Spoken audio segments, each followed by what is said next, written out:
Hello and good evening. Welcome back to Stealing Immortality, a Vampire Dark Ages tale.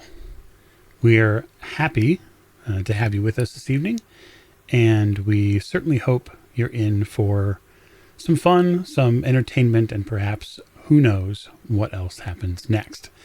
I'm your storyteller this evening. My name is Michael Diamond. My pronouns are he, him, and I am the chief catalyst of the old ways, including the stream and the podcast side. So we're happy to have you in. And before we get to player introductions, as always, because we are playing a World of Darkness game, we're going to advise you here and now that this is a show that's meant for mature audiences and mature themes. And so if that is not what you are interested in and you somehow stumbled upon us and you don't know what this is, you'll want to be into that until before we get started. So that said, I would like to begin with player introductions. So take it away. Hi, I'm Morgan, and I play Genevieve de Montfort. Our pronouns are she, her. I'm a ghoul in Clan Ventru, and I like to get in a little bit of trouble. I'm also a cast member on the Old Ways podcast, and you can find me on their Discord server and in a variety of games such as RuneQuest, Children of the Periphery, some Shadowrun, just all sorts of fun stuff. So, yeah, I'm excited to be here. We were excited to see how you wrapped up the previous session. I think Genevieve's That was a good time. Had a good time and sort of stated her case for getting what she wanted no matter what. I think it's fantastic. So welcome, Genevieve. And our next player. I'm Bunny. I play a Toreador ghoul named Emerenzia. Her pronouns are she, her. I'm also in a whole wide variety of old ways shows and shenanigans that I adore. Everything from being an avatar for our dear Dante in Mage to running around the backwoods of Tennessee and our family reunion with Preacher Cousin. That's right. And all sorts of lovely, lovely shows. I'm happy to grace your eyes as well as your ears this time. We are exceedingly thankful to have you with us for this tale. And last but oh so certainly not least. Hi, I'm Allie, and I play Ophelia Sellos, a ghoul of Clan Bruja. I'm looking forward to some potential bloodshed later on in this session. And you can find me on the Old Ways Discord. I'm pretty common over there, and I'm in a couple of shows that are currently airing, which is Mage, The Ascension, and the Delta Green Dead Letters. Yep, Dead Letters, Delta Green. Okay, so thanks for joining us this evening. We will welcome you back to a different sort of villa, maybe one that you're not used to. To summarize, for those of you who might not have been able to catch the entirety of the first episode, we do, of course, recommend you go back and check it out. Three very important ghouls, at least important to their sires, it seems, were tasked with a somewhat unbelievable heist. And that is to utilize all of the tools that they have at their command to obtain some very particular items from a domestic prefect, a Ventru named Epirus, and his villa. And after receiving these orders, the three conspirators gathered themselves and took themselves to Epirus's villa, where they were able to, with the assistance of an invitation, gain entry to the villa, and perhaps a little bit of an assist by a gangrel named Thomas. And afterwards, they began skulking about the house and seeing what was going on in the rooms. And it seemed that the villa was separated into two very distinct sections. One was for retainers and mortals and perhaps ghouls. And then beyond that, there was a closed-off space which seemed to be where members of the kindred community were gathering. And so some of our ghouls decided that it would be a good idea to investigate some of the rooms nearby to see if perhaps there was information or perhaps there was an important person involved.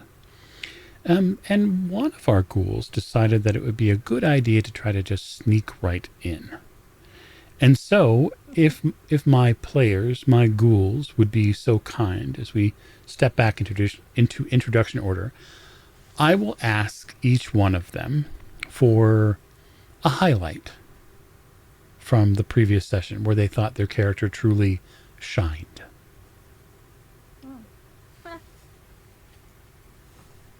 I met a kind fella named Andronicus who was in his, and I say was, in his mid-40s, and which is really old apparently back in the Dark Ages.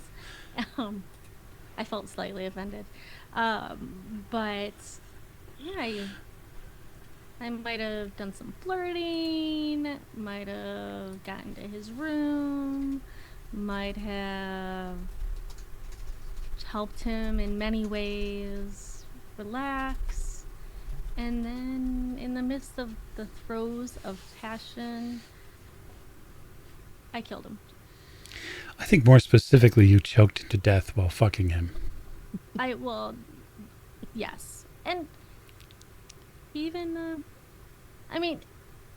he did finish. So, there's nothing wrong with, that's the way to go Yes, out. I don't think you're high-fiving him afterwards, though.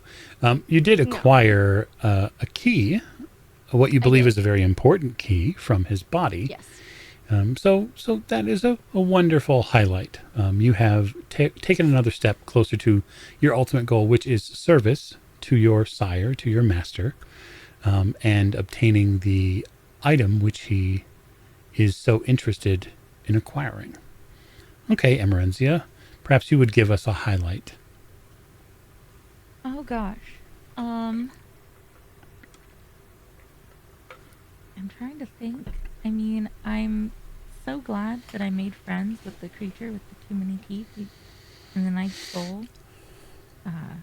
And all of that. So, honestly, I think I didn't play to my strengths because we didn't end up making out. I didn't see what that many-toothed mouth do. He did seem like I've identified where all the debauchery is. You did. You not organized, but you sort of did a little cartography, a little vampire party cartography, and found out where a bunch of the rooms were, and you had some conversations, and you did talk to a gentleman that had many teeth, likely too many, but really, how many is too many? And so I think that that's a wonderful opportunity for you to perhaps have a shining moment this game session. And so, Ophelia, could you perhaps tell the listening and viewing audience what shining moment you had? Not getting caught and killed when I snuck back into this area that is crawling with kindred, some of which had some humans already back there, bleeding into the bigger pool that's back there. So to kind of at least sidestep a few of them, I have made it safely, for the moment anyway, out to the gardens to just kind of mosey my way back into the corridor a little bit further on. So I'm very proud that I'm not caught and killed. Fair enough. And I think that it might bear a little bit of explanation for those of you who are not familiar with Vampire Dark Ages as much as you might be familiar with other brands of vampire. For those of you familiar with modern day vampire, Dark Ages differs in several ways, one of which being the big one is that there is no Camarilla or Sabbat. They don't exist yet. Vampires are vampires. And so what's important to remember about that is that many of the same sort of levers that you would think politically would go on don't exist yet. And so it would be totally natural for a Ventru to stand right next to a La Sombra or a Zemis or and so that's I think a little interesting. It gives us a little bit more of a generalized pool to play with and a little less red versus blue. Okay. Evening, night, is still upon us as we look back into the villa of Epirus of Clan Ventru. I'm going to start with Emerenzia because I think that it bears some interest into seeing what they're up to.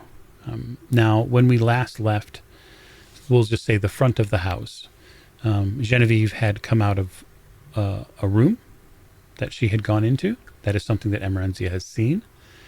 But I want to stay camera with Emerenzia for the moment because I think there's an opportunity for you to pick up on something. And so I'm going to ask you right out of the gate to make me a perception alertness roll. I would love to. I would absolutely adore doing that. Perception alertness is actually pretty okay for me. Yeah, Toreador should be reasonable.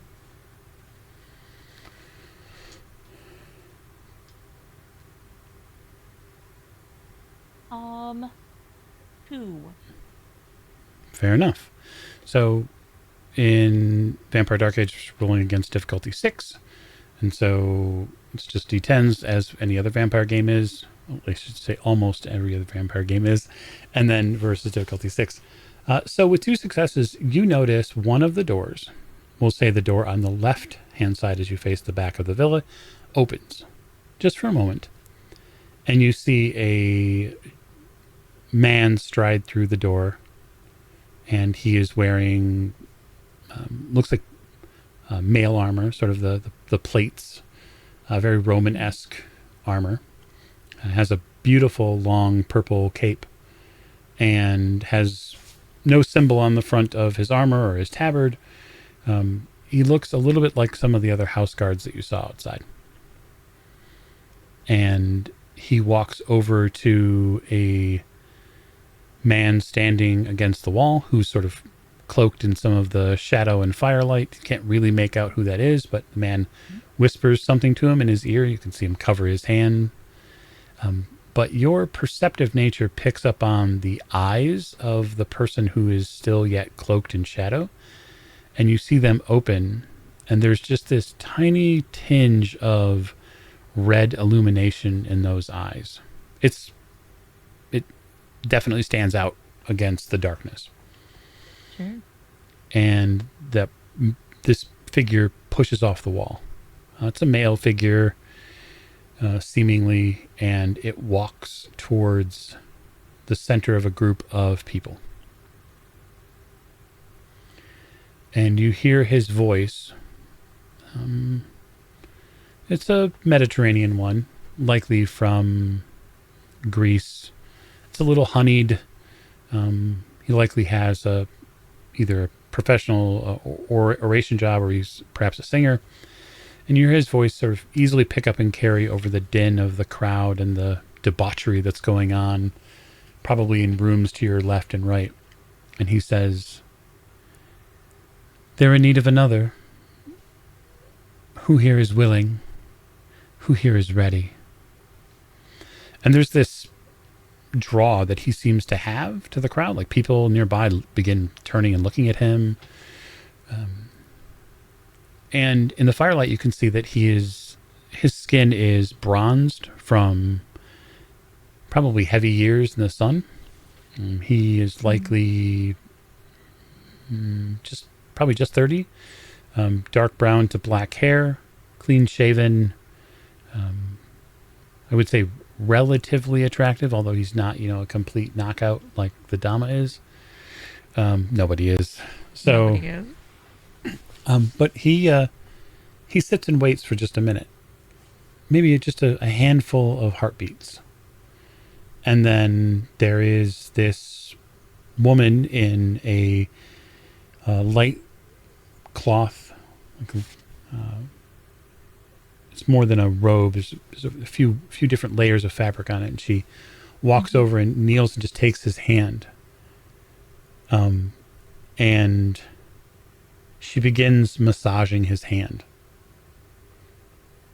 And then she puts her mouth on his hand. And he draws her up. and slowly turns and sort of begins escorting her towards the door. And then you see them meet up with the guard who came from beyond the door.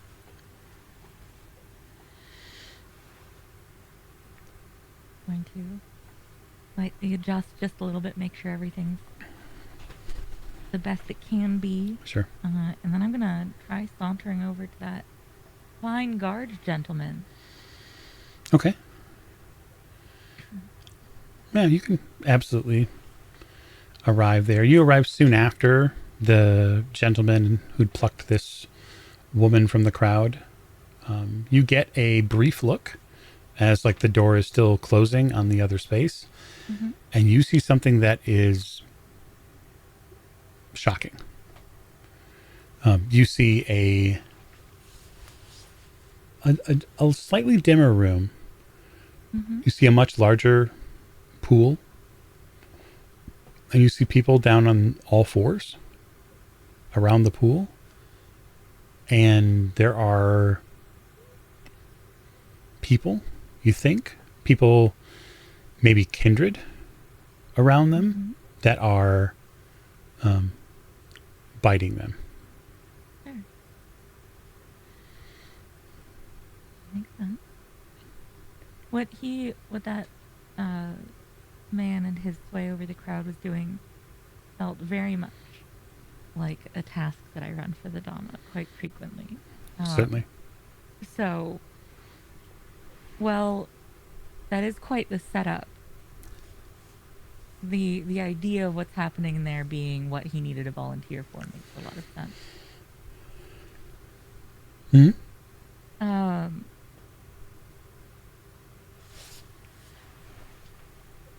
I know you're working, but are you enjoying your party at all? I'll say to the guard-looking fella. He looks down at you, and you see at first he's a little blank, like maybe his thoughts are somewhere else. And he looks down and nods very respectfully. I always enjoy the Master's parties. It is an honor to serve. Oh, that's good. It'd be such a shame for a big, strong, handsome fellow like yourself to not get to enjoy himself at least a little bit at a shindig like this. He tries very hard to conceal, like, the corner of his mouth sort of shaping into a grin. He does not do a very good job. It's clear that social subterfuge is probably not on the high list for him. Not what he's sort of hired for. He says, well, some rooms are better than others here. Oh, yeah? What'd your favorite room be? He leans back a little against the door, and you see him push it open just like an inch or two. And he says, there's a room in there that's quite fun, but it's only for special guests. She's going to get as close as he'll let her. Almost pressed against him, but just not quite. And she'll say very softly, what would it take to be a special guest to you?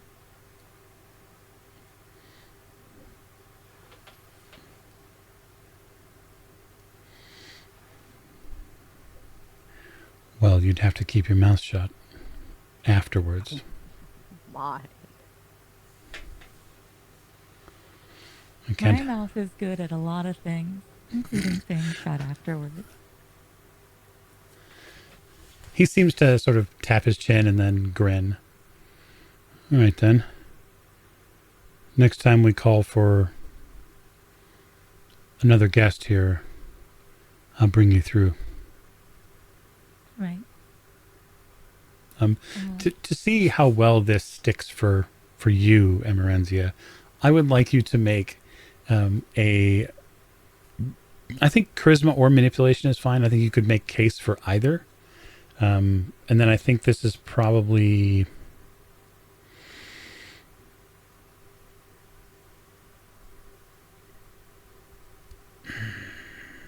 It could be subterfuge.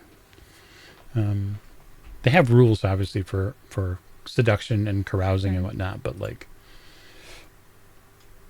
you're basically just trying to convince him to do something. And we can keep that real simple. Yeah. So yeah, just manipulation, subterfuge is fine.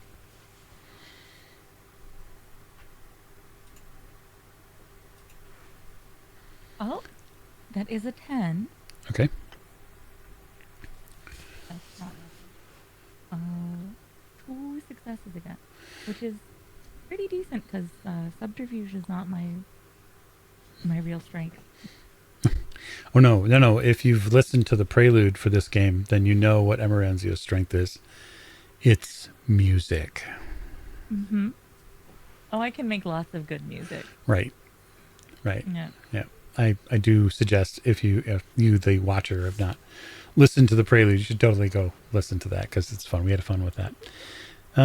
Okay, so 2 successes. Mm-hmm. You see him move back through the door and sort of seal it shut.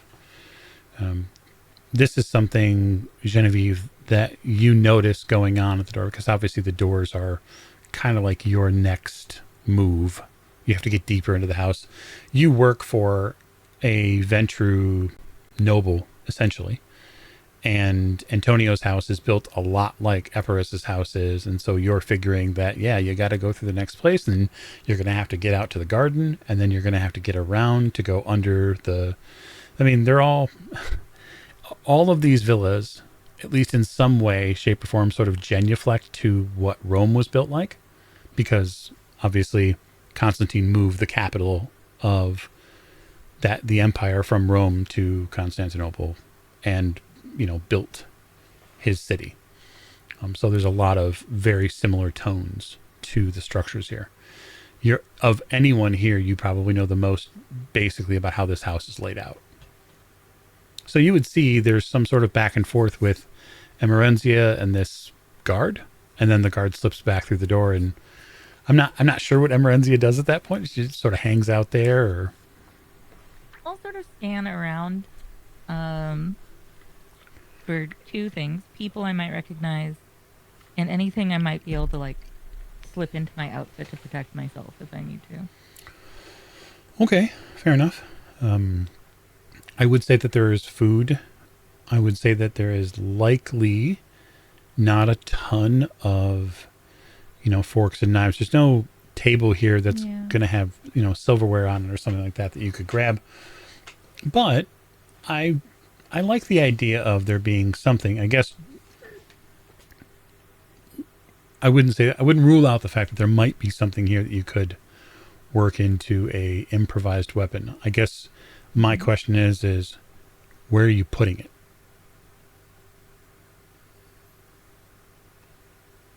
I mean, I think the move would have to be that I would put it...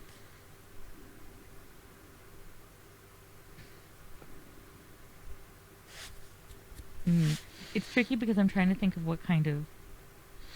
Fair enough. I need to give you what it is. Footwear. I will say that you're able to find... It would either go in my bodice or like if I was wearing boots, in a boot.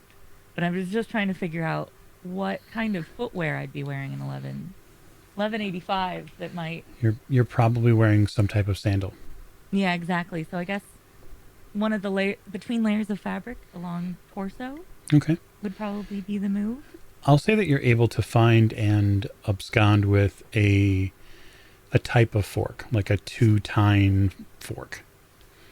We'll say it's probably used to, at some point, skewer fruit or something like that. We'll say it's, maybe 8 to 9 inches long, and then that includes like the, 2 or 3 inch sort of tine portions. So Sure. it's probably made of iron, something like that. Excellent. Don't stab any Fae with it. I'll try not to. Okay. So Genevieve, you see Emerenzia fixing her dress. Yeah, I slide up behind her and whisper in her ear. What are you doing? Oh, I'm hoping to have some fun, which I think you already had. Oh, can you spell it on me? That, and I did see you slip into that room with that man earlier. And you didn't come out very quickly, so hopefully it was worthwhile. Hopefully it'll make my sire a little jealous. So, what's our, what are we doing? How are we getting into the room? Okay, so I haven't found Simon or anyone who's even muttered about Simon yet. And I haven't found a way further in, really. But there is a fairly seducible looking guard guarding where they're feeding and doing all the things with folk like our sire hanging out. And the place where all the less mortal folk are hanging is right through that door. And that guard implied that we could have some fun together in a special guest only area that he would show me as long as I didn't tell other people about it afterward. So hopefully I'll be able to get further into the house, at least a further look. But if there's any luck, that might be Simon or somebody who knows him. I just didn't catch a name with all the flirting. So You think he'll let you bring a friend? God, I'm hoping.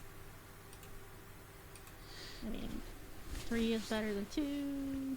2 is better than 1. No. I wonder if I had you with me, if I could convince him to grab another one of his guard friends and take them into the special guest room with us, too. And that would increase our odds of both having less eyes on us later and getting where we actually need to go before the party ends. Plus, it also just sounds fun, right? I mean, we could have a good time. So, yeah, I mean, Andronica's had a great time. You won't be having any more good times, if you know what I mean. That's fair. Sometimes when things are really exciting, it's hard to let them get away afterwards, huh? So, I do have a key, though. good girl. Well done. I had slipped it in between my, the girls. Nice. Fair enough. I have a fork in case things need to be just a little sharper later. She'll Oh. say as she sort of pats her ribs. So Good thinking. I will leave the two of you there outside the doors waiting for your next opportunity. We'll go to Ophelia, who is out and just stepped out into the garden. So the garden at this villa is fairly expansive. Gardens are a symbol of status in this era. The size, the breadth, the type of shrubs and plants and all of that matter. And the domestic prefect's house is very well appointed. Far more well appointed than your Sire Kalias's place. It seems a little stagnant to you, though. Everything here is too perfect. Everything here is too pruned. Nothing is being allowed to grow. It's sort of like time stopped here. And while you can appreciate the artistry in the ability for his keepers to do such things, it isn't really interesting. So I guess I'll ask as you step out into the garden, You can see that there are statues. You can see that there are large hedges. Where's Ophelia going, and what's her next moves? Well, so what I had asked at the end of the last episode was essentially if I could duck outside to like go like outside along the garden to like get back into the same corridor at like a later door. So my intention, if that's still the option, is essentially to do that. I would just tell you, the player, that you don't know, because you don't, within the first 30 or 40 feet of this garden, you don't see any entrances that head back into the house just yet. Now, it's possible that there are entrances on the back side of the house that are connected to the garden, right? So, like, the garden goes a fair ways. It's not just this, simple little plot. It runs the most of the length of this villa and then dumps out into the back. You can see the wall eventually turns left. So you'll just have to go and scout that opportunity out. Yeah, that's what I'll end up doing, because I am looking for a way to get back into the house that doesn't require me like climbing through a window or something. Okay, fair enough. So I'll ask you, the player, are you doing so or attempting to do so while being unobtrusive? Yes. Okay, so that will be a dexterity stealth roll. Okay. The difficulty of that is 6, and let me know how many successes you get. I will let you know that it will serve as the basis of anything that comes into contest with that. So I got extremely lucky. On 5 dice, I have 3 zeros and an 8. Jeez. So 3 zeros, so otherwise 10s, which if you had a specialization, you could. Which I don't. Right. So at least we all know where to spend XP. Okay. So you have 4 successes. Fantastic. You tuck into many of the long shadows that are available outside. It's not a full moon, so you have the ability to get a little bit more darkness from that. And you creep along down the side, through the garden. You hear things while you're in here, though. There are things moving amongst the garden. You hear maybe animals, maybe people. There's definitely something happening in a portion of the back part of the garden that sounds like an animal eating something. Yeah, I'm just going to stay real clear of that. Like, it's voracious. You can hear like what sounds like the biting of flesh. You hear another animal and this high-pitched sound.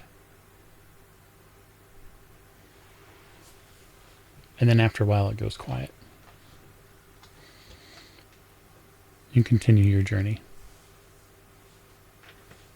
Yeah, I'm not going to go investigate whatever that was. Because you smell copper on the air. Yeah. Blood.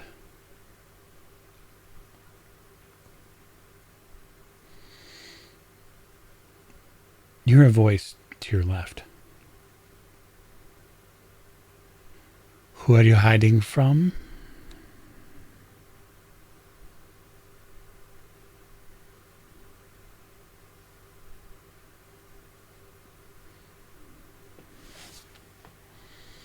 oh man, I am gonna stop and I am going to look around and listen real hard to see if I can spot wherever this voice came from.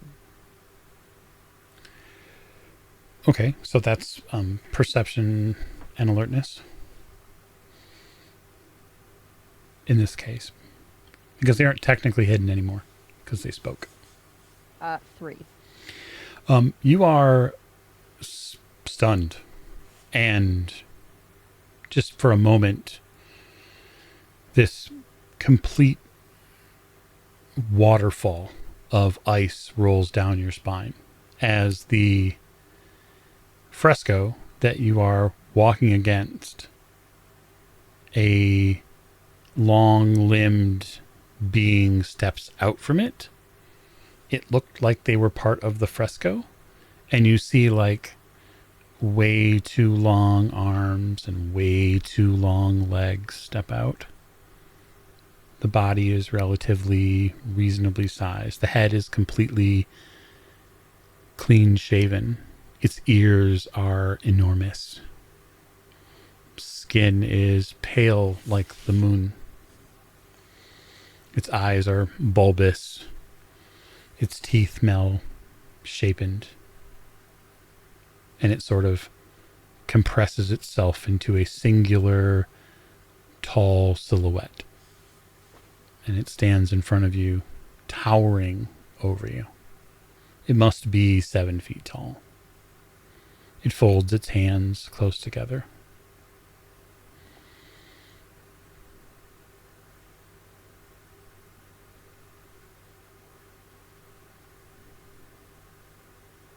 It's that big with long limbs. Running's not going to help me, and I know it. It tilts its head. Good evening.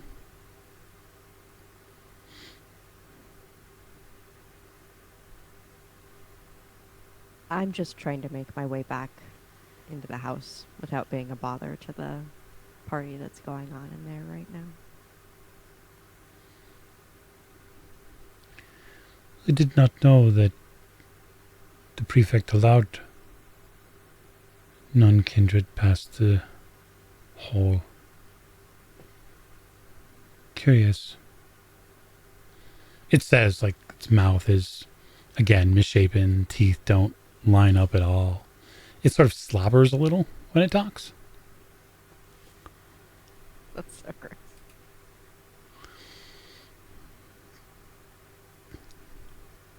Are you one of Epirus's people?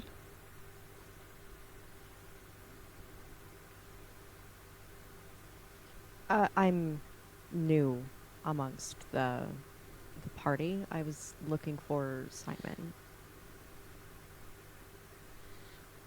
It furrows its brow, which is sort of strange because it has no eyebrows. So you see a bunch of collective wrinkles. I have not seen Simon. Who are you? I'm a guest. My name is Ophelia. It reaches out very slowly from a spot it's standing in. It cuts that distance down slowly but surely with a very long limbed arm and painfully long fingertips which get extended in your direction in sort of this gentle but ominous offering of a hand.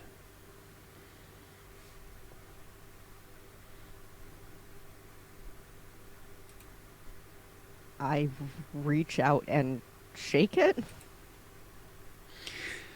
You take his hand and you feel this slight like suction against your skin, and you can feel like there's these tiny moist pins that seem to be pressing into your skin, and you can, like, there's some sort of scent that comes off of them onto your hand.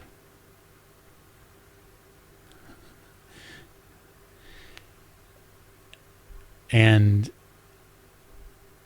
after it releases your grip, it says, I am Thomas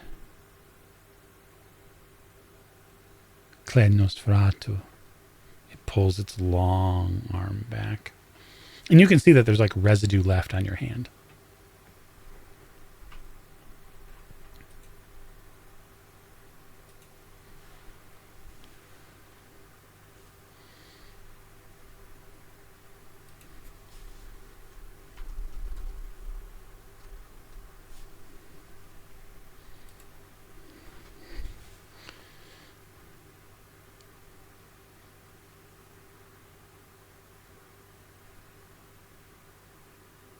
It hasn't stopped staring at you.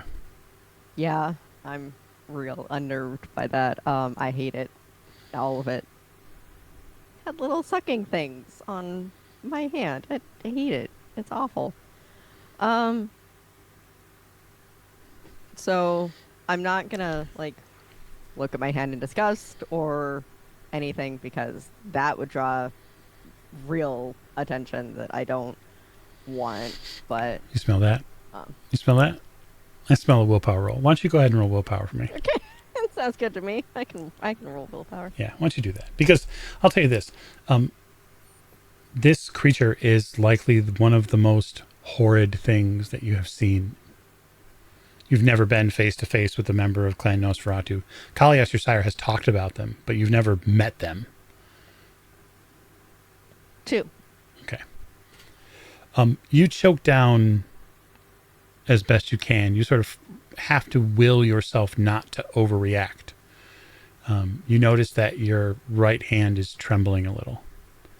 And maybe it's trembling because the little tiny marks that it left on your hand and on your fingers sort of swell up a little. You have a little bit of a reaction to them. Like mosquito bites or like a bee sting Like- or something? Mosquito bites is a good word for it. Okay.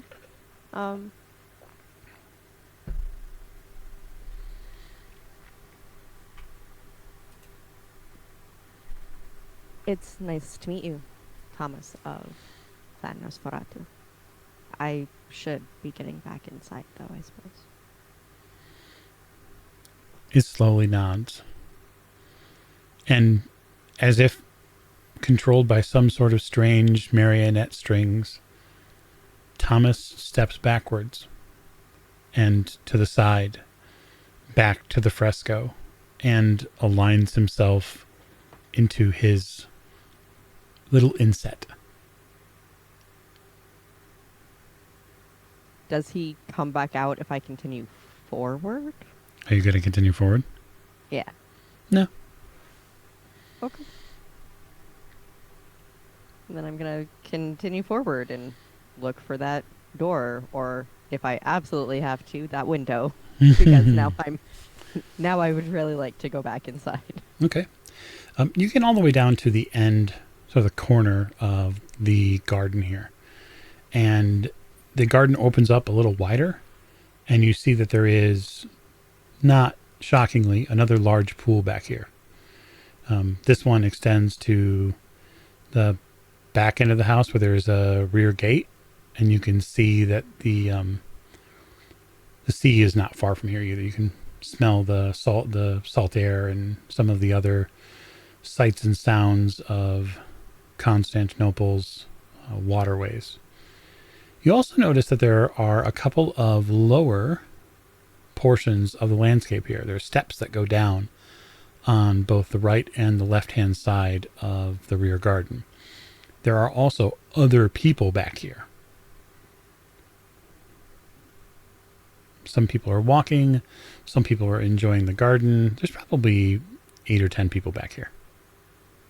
Are they all ivory skinned? I would say many of them, yes. Yes, they are. So you do see that there is an entrance, 2 of them actually, one on the back right and back left of the house, that you would be able to get back into the villa from this rear area. So is there enough like garden as far as like shrubbery or taller plants, things that I could like sneak along behind, like continue along the wall? I would say mostly, yeah.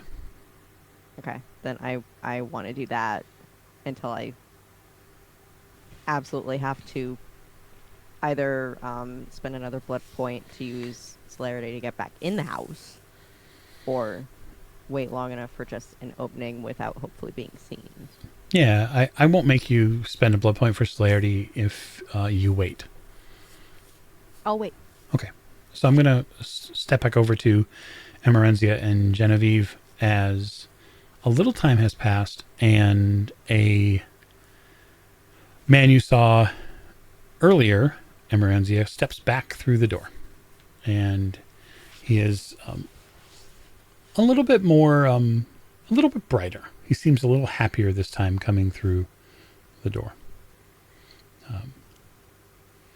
He steps in, and behind him comes this sort of dark-haired man who heads back into the crowd. You can hear him yet again looking for yet another willing, or maybe not so willing, participant when it comes to the feasting going on in the next room. And it looks like he's going to have quite a few options to choose from. And the guard looks at you, makes eye contact with you, and sort of inclines his head just slightly.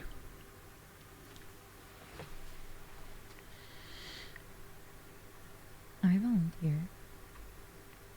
So, if you need to, my friend could come with us. As I sort of grab Genevieve's hand. He nods, almost. The guard almost nods in like a formal manner, and sort of points to the two of you and motions you forward.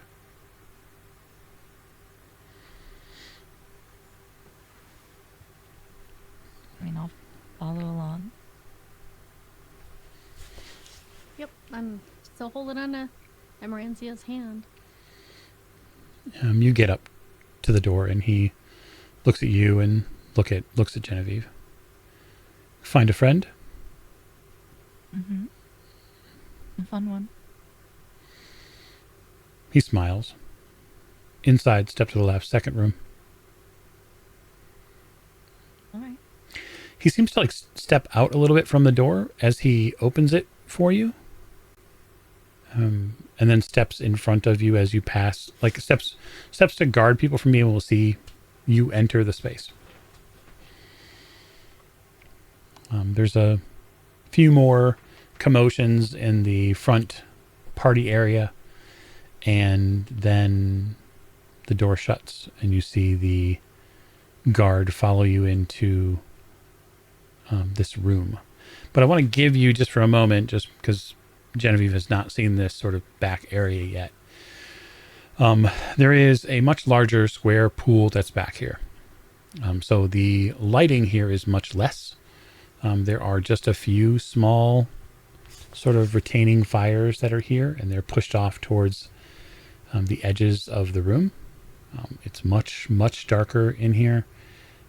And from what you can see around the pool, there are likely ghouls that are sitting on all fours, and they're sort of leaned over into this pool.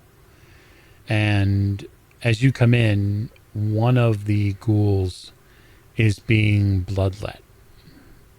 And there is a pale figure in the pool that is just very carefully tracing their finger down the shoulder and upper bicep of this person, and just letting the blood flow into the water and over themselves. And then you get the distinct impression that there's not a whole lot of water in that pool. A lot of the figures that are in this kneeling position are very, very pale. And not like beautiful marble skinned pale. Some of them are completely collapsed, like on the far side of the pool. They're collapsed and are, we'll just say, unresponsive. This reminds you an awful lot of Antonio's parties. You have been the person getter for a type of party like this. And so the two of you continue your pace towards that second room in this space. And this room is not very large. It's maybe 10 by 15. This looks like it would be someone's bedroom. Although most of the trappings of what a personal quarters would have are missing.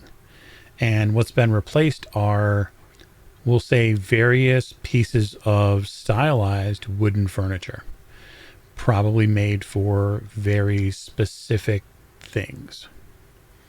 Some of them are seated pieces of furniture. Some of them you might lay down on. Some of them you might lay against. And there are already occupants in this room who are having a very, very good time. One of those occupants is someone you might recognize, Emerenzia. Oh. Mm-hmm. As a fellow member of Clan Toreador, you may have run into them before. And so I think, let's make a wits.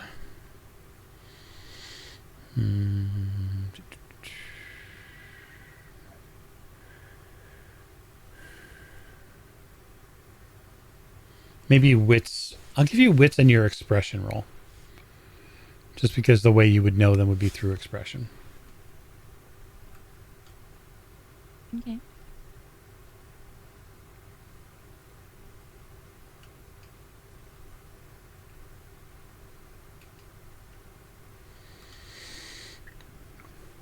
One. Okay.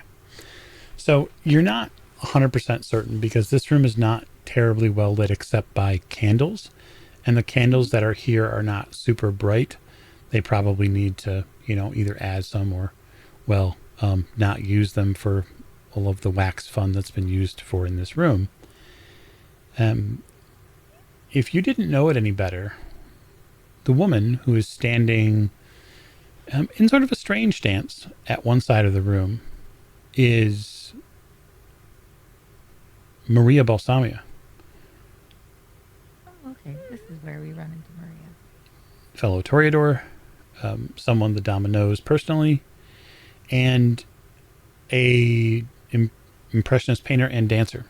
And she is a fabulous dancer. It is really her true calling, although she dabbles in like 5 other arts.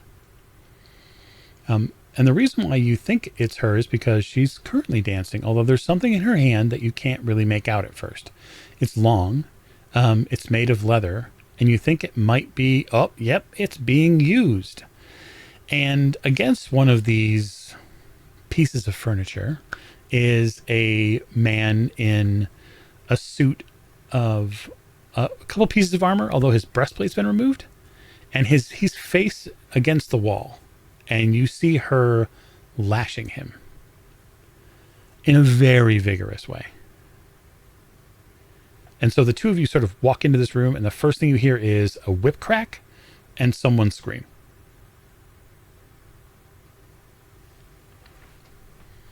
All right. I see why this is the special guest room.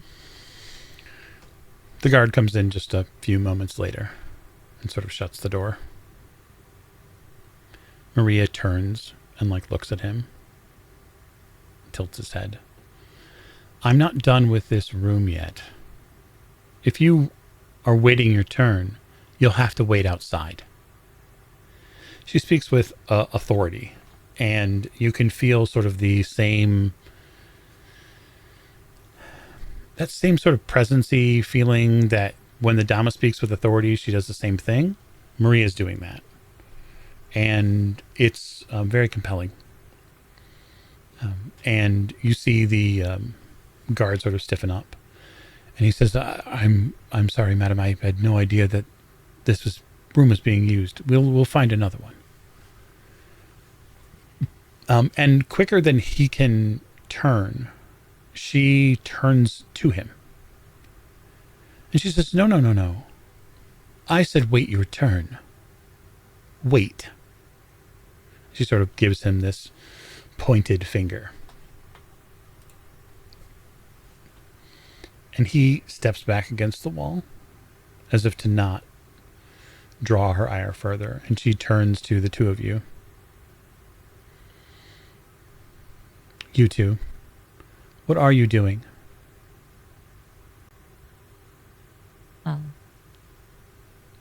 We're here with somebody who's waiting their turn patiently. So, is there something you'd prefer us be doing, Maria? She sighs. You say her name and she sort of cocks her head a little bit and she moves towards you. And she's very quick about it.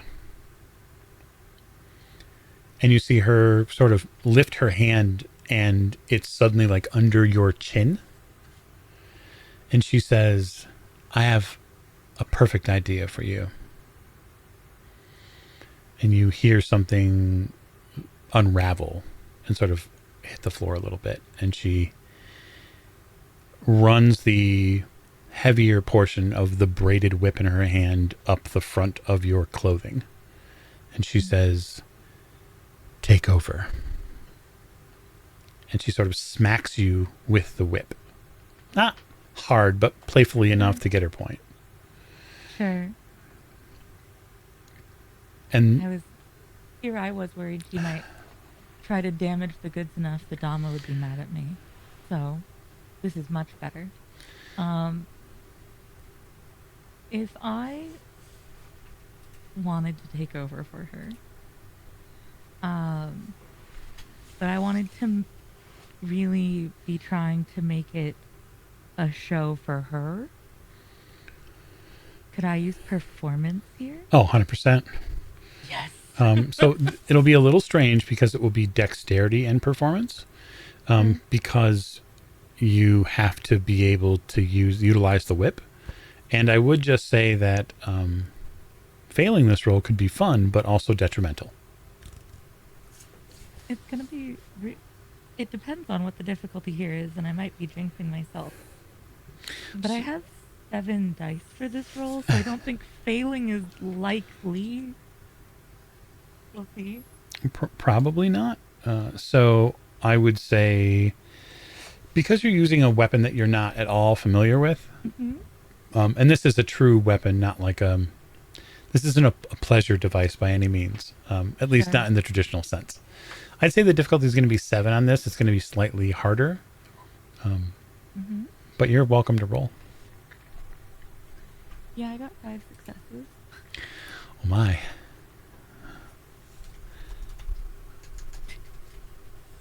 Well then, this is really where I shine. it is. This is your shining moment. So you rear back, and after just a couple of moments, try to get some feeling in your wrist. You have never really truly used a whip before. You see the Dama use some leather straps to sort of playfully and maybe not so playfully make a point, but a whip is a very specific type of weapon. And it takes you a couple of, well, let's just say playful strikes to get it right. And I want to wait because we're going to go to break. But we'll sort of pause you whip in hand there and wait for the ad break to end. So why don't we collectively take a really quick break and then come back? We'll let the players go and use facilities, and we'll go back there. So we will go to break and then be back.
Oh, and we're back, and Morgan totally got up. That's great. Hey, we're back, folks. We just wanted to take a quick break. It's super important to make sure that self-care is done, and everybody likes players that get the opportunity to actually take a break. So thanks for sticking with us. We appreciate it. And we want to welcome you back to this episode of Stealing Immortality. And now we get to go through this juicy whip scene. So now comes the payoff. As I said, it takes you a couple of attempts to get the feel of the whip, but boy, it sure feels natural. And the occupant, the man who is lashed against this wooden structure at the far end of the room, is in an absolute state of bliss. And when the whip comes down, it doesn't do appreciable damage. Like, I'm not going to have you roll damage because that's not what this is for. No. What this is for is finding that spot on his back, which evokes all of those additional sensory sensations. And you watch the roll of his back muscles all the way up through his shoulders as his body sort of bucks. And there's this sound that comes out of his body that is a cry of a strange concoction of pleasure and pain.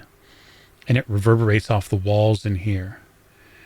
And you can't suppress the chuckle that comes out of you. It would be unladylike if you cared about such a thing. It is something, Genevieve, you hear very readily next to you. And it looks like Emerenzia has done this all her life. She's a natural. The guard to your right, who has been told to sort of stand against the, and quote, wait his turn, is a little shocked. This doesn't appear like the night he was expecting. I'll just ask, because I want to give full player agency here in this scene. Are you going to continue, Emerenzia? I'm not going to have you roll subsequently, but are you going to continue? Yeah, probably for a little bit longer. But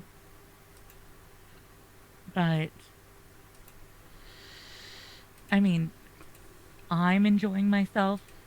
The occupant is clearly enjoying this as well. Clearly. And who am I to deny myself or this random stranger what we desire right now? It would be against your path to do so. So I'm just going to do this while it remains fun, unless Maria or somebody stops me. So at least several more good cracks across the stack before I'll consider stopping. You get to the third one, and the man physically relents. He gives out. In a not so unpleasant way for himself, clearly. Maria, you seem to almost get a smile of approval from her. And she says, well, it seems like someone's been listening. Enjoy the party, ladies. And she opens the door behind her and steps out, leaving you with one passed out guard and one very concerned guard,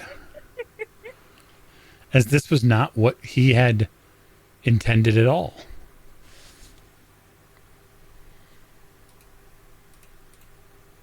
Yeah, I turn and look at him.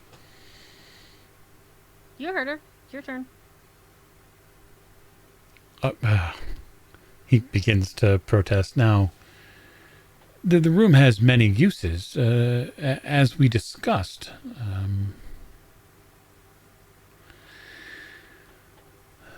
passage back here, time in this room, I think we have an understanding.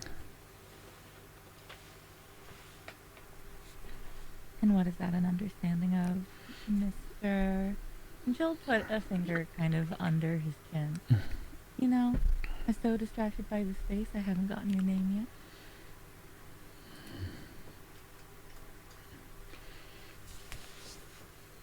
Theodora. Well, it's a pleasure to meet you. So what did we have an understanding of now that we're in this room together?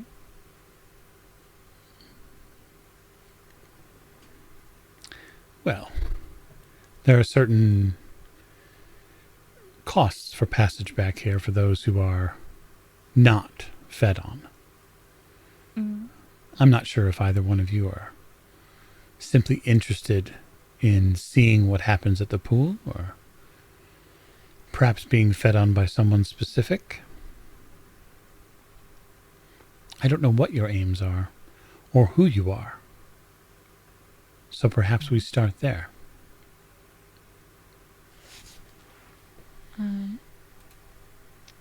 That's fair. We also had an agreement of keeping mouths shut after we leave here, so I'm Emerenzia.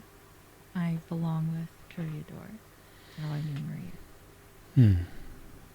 And you? He turns to you, Genevieve. Oh, I'm Genevieve. I'm with Clan Ventru. Oh. One of us. Good. And I assume you know whose house this is? I do. Why, of course. Well then. It seems Marcus, he extends a hand towards the back of the room, will be of no use to us.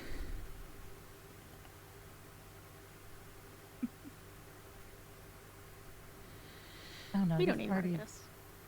I agree with Genevieve. I think that this party of three seems like plenty of company for this room. You mentioned other uses, though. Did you have something in mind? You did say this was your favorite room. I did. Look around. There's all sorts of fun things in here. Just obviously stepping visually away from the corner with Marcus tied to the wall. There are a fair number of pieces of furniture in here where you could see 2 or 3 people having an awful lot of fun on. There are anything from simple, like horseshoe style pieces of furniture to some which have protrusions, of nice soft worked wood.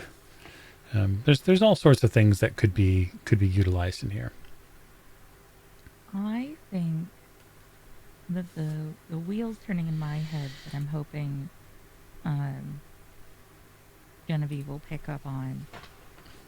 I'm going to look for something I might be able to convince him to be attached to for us to have fun with him. I'm going to be looking at what there might be where I could secure him to something. Okay. Yeah, so there's one option that seems to be the most direct. There is a series of slats built into one of the walls that almost looks like a pallet, and it looks like the purpose of it might be to tie 2 people, perhaps one upside down, perhaps one right side up, together. But it would require another occupant, obviously. Sure. Or at least you think you'd have to convince another occupant. You're probably not going to get in there solo unless you really work on it. Fair. So, I have an idea. Internally in my head, I have an idea. Not I'm saying that out. I have an idea. An idea. Ha. Yeah.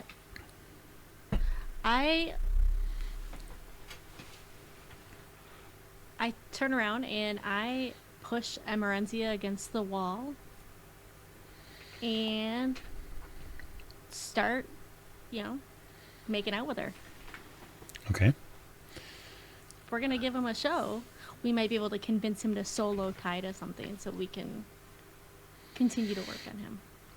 Mm-hmm. And I run my hands up and down her body and touch her in all the right places that we're not going to detail here on the show. Sure. And yeah. Okay. So, because consent is also sexy, my question is how does Emerenzia handle this? True. Oh, Emerenzia doesn't question the plan here. She runs fingers into Genevieve's hair and is just pressed against this wall, having the time of her life. And she's just like, yeah. There's just like a happy nodding of like, yes, do this, go on. And she just goes along with whatever Genevieve has in mind. Big, strong woman, just took care of one of the people who worked here a little while ago, which is kind of hot. Yeah, whatever makes this plan work, sure. Okay. So I think that it might be. I'm not going to make you roll for it because it seems sort of immaterial. If the both of you are into it, it would be hard not for it to be compelling. It is compelling to him, so you draw him closer, and I think the turning point for the both of you is you see him begin to like unbuckle the breastplate on his armor, and he sort of slides out of it. He slides out of his like leather skirt, like meaning the piece of clothing that attaches like the sword and all the other, any potential keys and stuff like that to it. So that way he is just, in sandals and a tunic, which makes things a lot easier. And his plan, it seems, is to join the two of you. Sure. So I guess when that happens, or when that is about to happen, are there steps that either Genevieve or Emerenzia are going to take to allow it, defer it, stop it, etc.? I'd say he probably starts with putting his hand on like Genevieve's shoulder because she's on the quote on the out. Sure. So that's probably a little easier for him to get to.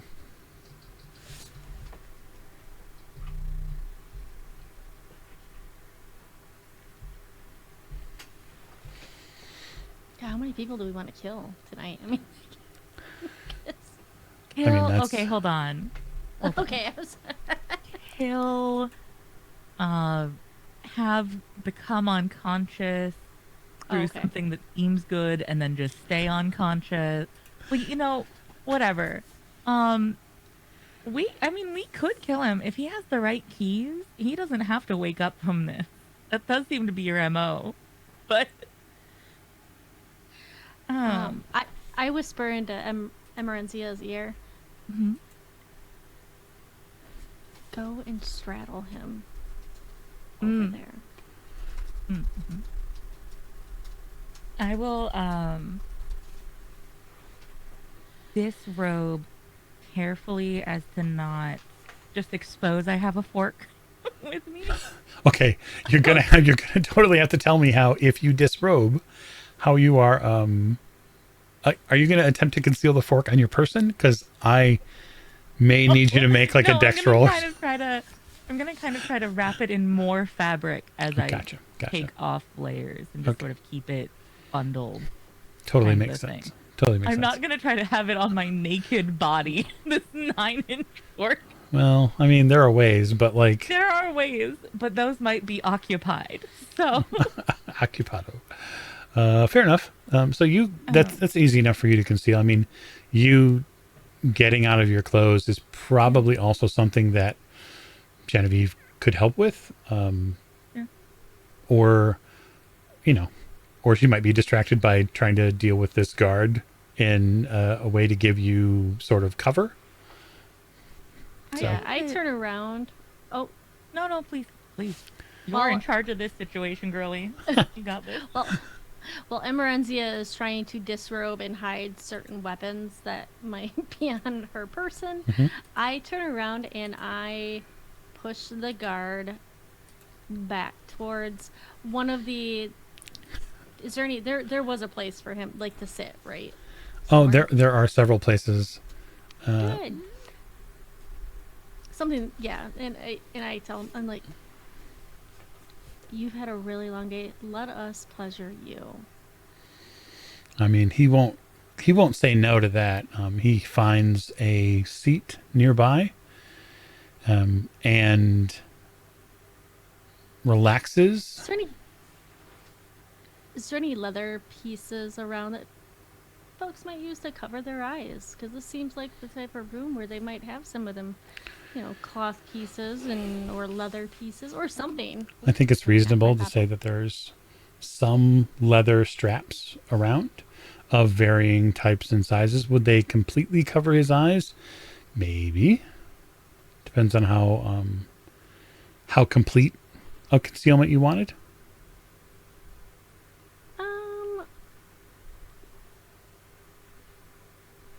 I don't know, just dark enough that something to help with covering. Something to help with. I can't fucking think of words tonight, folks. It's okay. With the senses, like limiting the senses, because that can enhance the experience. So Okay. I grab one of the cloth pieces and let us help you relax. And I tie it around his Okay. eyes. You tie some fabric around his eyes. I'm going to ask you to make me a manipulation subterfuge roll here. And the reason why is because I think this is something that could sort of give away your intentions. And so I would like to know how well this is potentially received.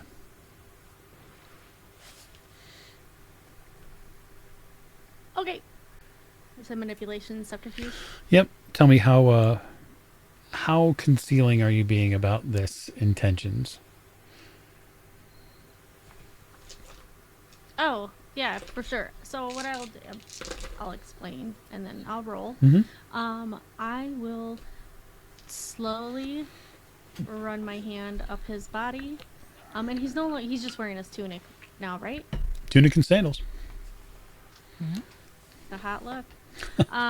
It's literally like 80% of the people in the city. Yeah. And I run my hand under his tunic Mm-hmm. and caress all the things, and then You find his knee, yes. No. Oh yes, the most sensual of parts, the knee. The knee. the yeah. back of the knee. Oh, yes. Let me Yes. You make your intentions fairly clear that he is going to Yes. have a good time, and then you're going to attempt to sort of.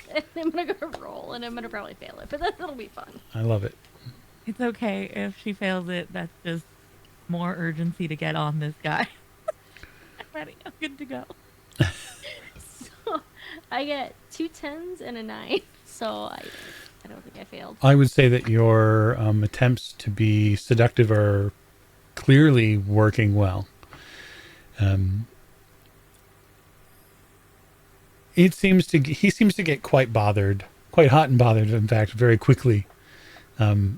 But you're deft enough to get the piece of fabric over his eyes, and you sort of blindfold him a little and make sure that he understands that he's going to be the center of attention in this. What happens to him is still yet to be determined, of course. But he is now effectively blindfolded. That cloth that you do that with, did you just grab it from the room somewhere? I did it. It's probably all sorts of. Oh yeah, probably. I won't say what that cloth probably is. I think some of us probably know. Just this sort of this sort of towel or rag that might be around nearby occasionally, and you've now used that to blindfold him. I'm sure that he's fine with it though. So at that point, then your potential target is blindfolded and is seemingly well prepared for the amazing night which awaits him. And now I'll ask my two players, what are you doing to him? So, okay. I mean, we can't obviously just walk away. We could steal his keys We and obviously walk can't just walk away. Peace out. But I mean, I probably will sort of. She told me to go straddle him, so I'm going to do that. But Mhm. I'll probably point her towards his stuff that he just sort of left in a pile to search while I'm distracting him. He won't be able to see her, but I'll make sure Mhm. there's auditory distractions as well. Okay. So, All right. So again, there's likely no role for this because the subject is prepared. So you straddle him. He is he's a little forceful about things. It seems like he's the sort of fellow who's used to sort of getting his way in certain arenas. And he wants you as close to him as you can get. You are a slight figure, right? You're not super tall. no. And that's okay. He's not, I guess, super tall.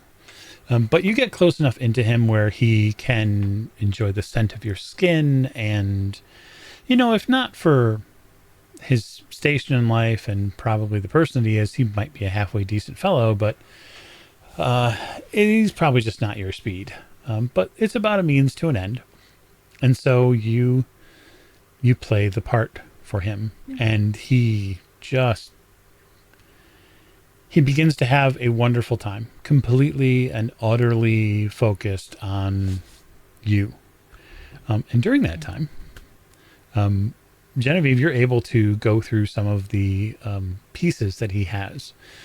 So attached to his belt are three things. One is the frog for his sword and scabbard.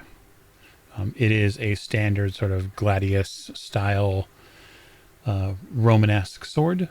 The other thing that is attached to it looks like an iron ring that has keys on it. Looks like there are two of them. And then the third thing that on it is a small leather pouch that sits just at the edge of the skirt itself. And so the pouch is probably the easiest thing to get without making any noise because you can sort of hold onto it, just pull the belt out. You could do the same thing with the keys if you wanted to. The tricky part would be the sword, just because you'd have to unbuckle it and release it. And then because of the way the scabbard is built, if the blade comes out, it's going to make noise just because of the way that it's done. Not to say that you couldn't try to silently unsheath it, but that's something that you'll have to determine. So for a matter of somewhat, we'll just say record, when we talk about sheathing, are the things that you're preventing him from doing, Emerenzia?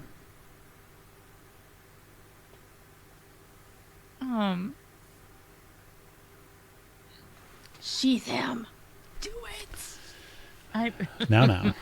I mean, I will.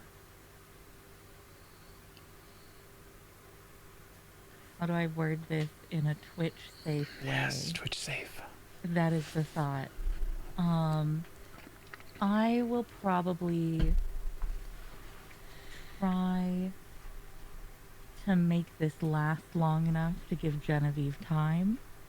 So, I'll probably not stay on him the whole time. Sure. And I will probably keep this edgy, as it were. Good job. To give Genevieve any time that she needs. Okay. Which will also honestly probably seem like I'm just focusing on him Mm-hmm. and it'll be fine. I want to make this last, so he gets a full body experience. So I'll just ask then, Genevieve, what are you attempting to do? Like, what are you attempting to take? Because it's good. That's going to determine how long Emerenzia has to sort of do this. How do I say? Game of musical chairs. There we go. Musical erogenous zone Certainly. is happening right now, Certainly. and Certainly, yes. yeah. So what are you taking, if anything? Are you looking in the pouch? Are you just trying to pocket stuff? I'm definitely gonna look in the pouch. Okay. So you see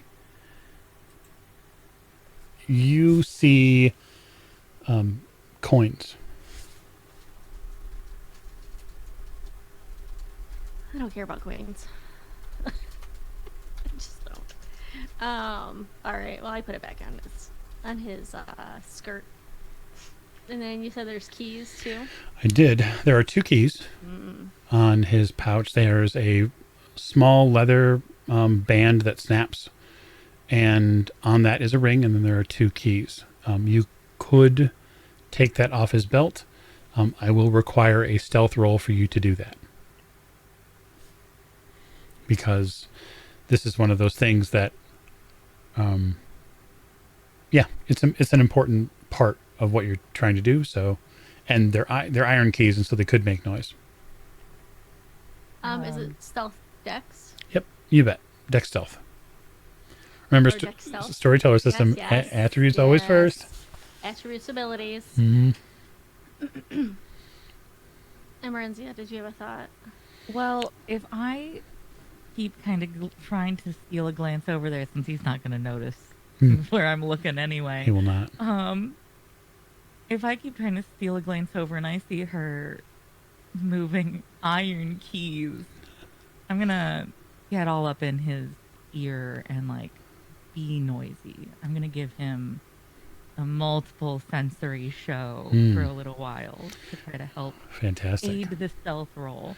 Yes, the Dark Ages version of the 1-900 number arrives, and there is a beautiful voice on the other end of the phone.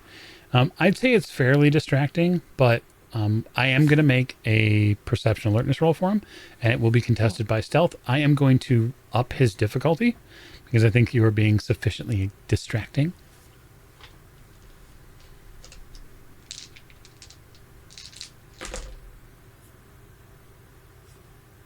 Yeah, 3 successes. That's real good because I got 2. Oh, whew. You do see him react a little bit, Emerenzia, to some of the just natural. It's not the keys that clink together or anything like that. It's that freaking snap that you have to undo that creates a popping sound. And you do your best to sort of time it up a little bit with, we'll say some playful slapping of your own. Sure. And he doesn't seem to notice that the keys have been relieved from his belt.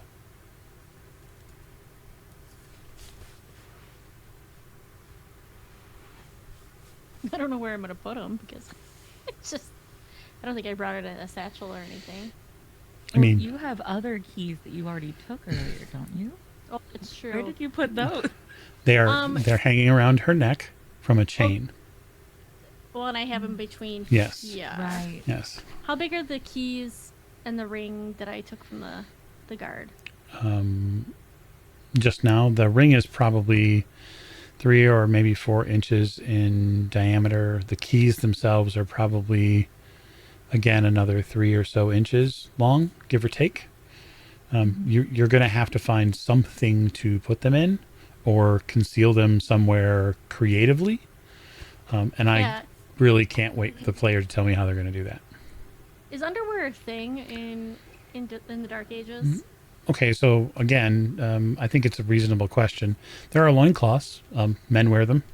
I would assume that there are linens that you could wear, but I leave that truly to the player. Like if you think, not traditional underwear, but there would be cloths that you could wear around the lower portion of your body. But just given the way both men, women, and many of the different genders that are out there utilize the bathroom more in that era, more cloth between you and what you need to do when you need to do your business means that there are more things that you'd have to clean. So 6 one, half dozen the other. It really depends on what you want to do. I wouldn't say that they're like, they're not elastics. There's no elasticity to them. So you could put some heavy ass keys in them and just hope to God that you don't, they don't tumble out when you when you move wrong. Apparently, women did wear some sort of under like a chemise or shift. A chemise. Whatever. A chemise. Mm-hmm. Chemise. But that's basically just an underdress. It doesn't really have a... Right. It's true. The history of briefs. That is a website. So they did wear some sort. I didn't do enough studying on the underwear of the Dark Ages before. Where is your commitment to excellence, Morgan? No, I'm kidding. It's fine. Yeah, it's fine. It's anyways, whatever you decide. We're gonna pretend she's wearing some sort of linen or something that extra warmth. It gets a little cold at night. And so I just like lift up my dress that I'm wearing and shove them down in my underwear. I love that for you. Because there's nowhere else to hide them. Yeah, and this is probably something Emerenzia sees because, of course, she's straddling this guard, and so she can see everything that you're doing. Emerenzia, you're not sure that's going to stay put, but here we are. I'll sort of motion towards where the sort of early versions of girdles used to be worn that she might be wearing. I can't tell all of her layers of clothing. But I'll just sort of gesture towards her midsection and question. Because it's not like I can really go, why would you put that there? That's not... He'd hear that. Yeah. But there'd just be this sort of... What? Gotta put it somewhere. Well, the other guard that's passed out, does he have a satchel or anything laying around? I'll tell you what, high or low? We'll just make it completely random. High. That's a 7. Yes, there is a satchel in this room. Great. I'm gonna go grab that. And is there anything in it? Yeah, we'll say that there is likely some coins and maybe some sheets of paper. And I'll say that there is a small bladed weapon, like a dagger.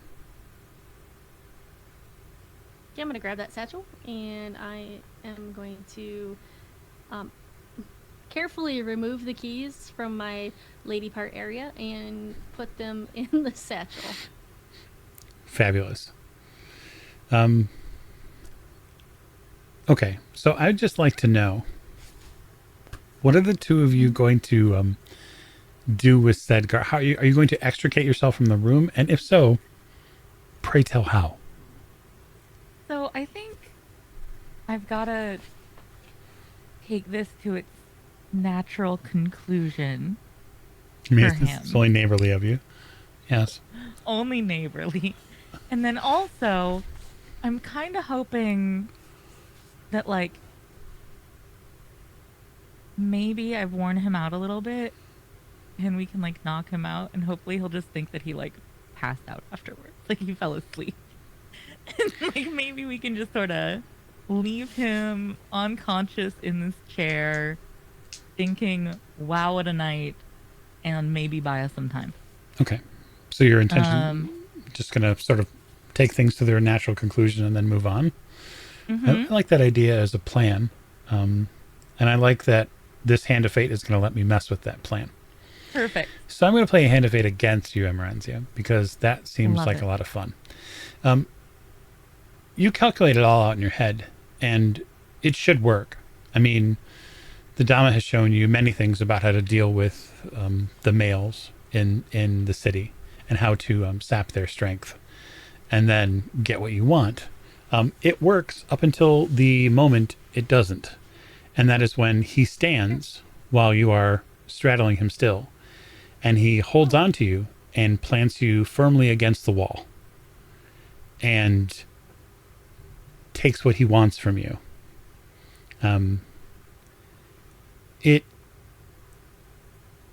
You are reminded that ghouls have potence, We do. and he is clearly a ghoul. Mm-hmm. I would like you to make me a stamina roll. This is versus Sure. damage. Just straight stamina. Yeah, it's just a stamina roll. It's versus his strength plus potence. The way I want to show you my dice right now. So I have 2 10s. Oh, good. That is my entire roll is just 2 10s. Okay. Do I re-roll those on a roll like this? So, I think without a stamina specialization, I don't think you get to re-roll 10s on Okay. resistance rolls. I can check on that, but No, it's fine. Whatever is in your heart, storyteller. I just thought I'd tell you that the 2 zeros on my 2 dice felt really good either way. you did as best as you your blood-stained dice, by the way. You did as best as you possibly could. Mm-hmm. You feel your, like the middle of your back Mm-hmm. get sort of rammed into this wall. And it's not just once, it's a couple of times. And from your perspective, Genevieve, you can hear it just a moment before Emerenzia hears it. You hear the masonry wall buckle. He deals you 3 points of lethal damage.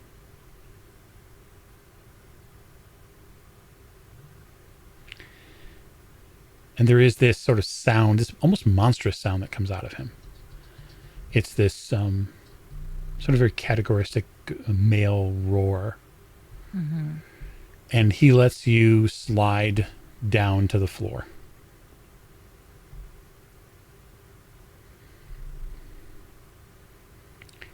And you realize, Genevieve, you might be in a little trouble. Yeah, I'm gonna grab his sword. Okay. He begins to turn.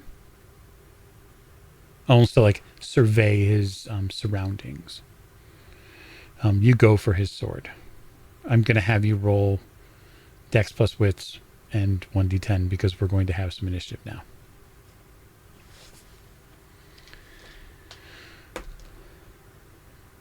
Genevieve, you are, of course, Emerenzi, you are, of course, allowed to act within this initiative phase.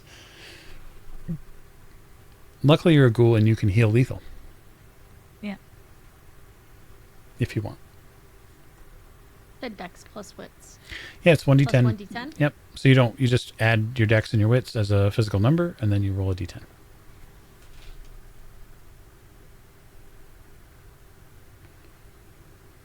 I got a 7. Okay. Emerenzi has a 3. Mm-hmm. And then he has... Okay. So, Genevieve, you hold initiative at 7. Awesome. I love it. Right, so I am going to, just for clarification, based on last game, Mhm. I encompassed my nature, and do I get Yes. to gain my willpower You, back? you do Okay. gain. You do get a point of willpower back. You did Okay. completely act within your nature. Okay, awesome. So then I will, go for his sword. Okay. You go for his sword. It's not hard. You know exactly where it's at. You left it where it was at. So I will say that it's a simple action to step a few feet over and pull this sword out. And then I will ask you what you are going to do with it. Well, I'm going to use it on him. We don't have time for this. I'm just going to use it on him. Okay. Yeah. So it's Dex plus melee.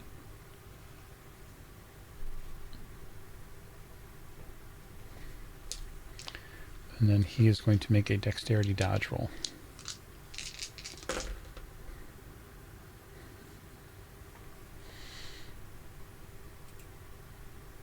I got 3. Okay. So I would like you to make, let's see here.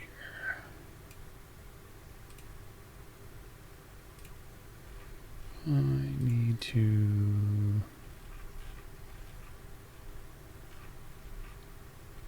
find our melee weapons chart. Here we go. So this is considered, it's not really technically a broadsword because you couldn't really use this two-handed, I guess. But so make me a strength +2 lethal roll.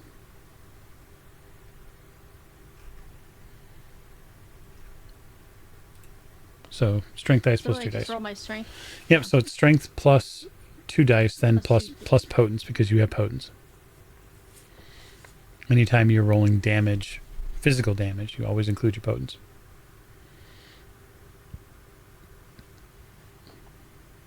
So I get to include another extra dice because of my potence. Mm-hmm. Okay. All right. So it was strength +2 dice plus my.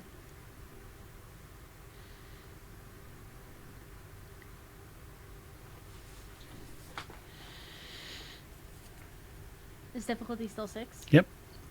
Okay, so 4. Okay. It's not a great roll for him, but okay. So you hack at him. You sort of pull the sword clean from its scabbard. There is a definitive ring that goes through this room, this sort of ringing sound, and then you bring it in a practiced sweep. The arc which cuts the front half of his tunic and cuts into his skin. There's a definitive sound from him, a grunt. Unlike the one he delivered with Emerencia earlier, much, much different. And he is going to attempt to grapple you. It is his initiative now, and so he's going to sort of move forward, try to get within your guard, and then he is going to attempt to basically hold you. Am I able to dodge? Yeah. Yep. Okay. So, So let's it's see. Dex plus athletics. Yep, Dex plus Athletics. And his roll is Dex and Brawl.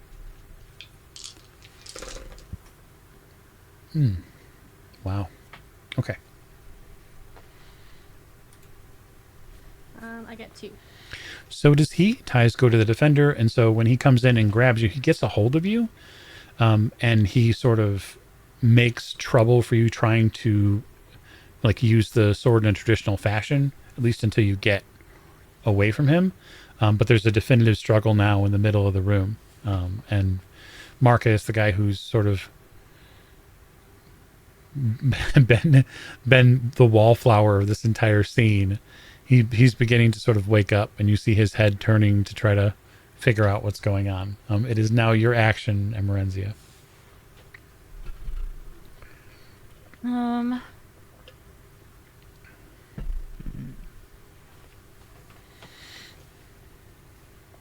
It's a shame that Emerenzia is not built.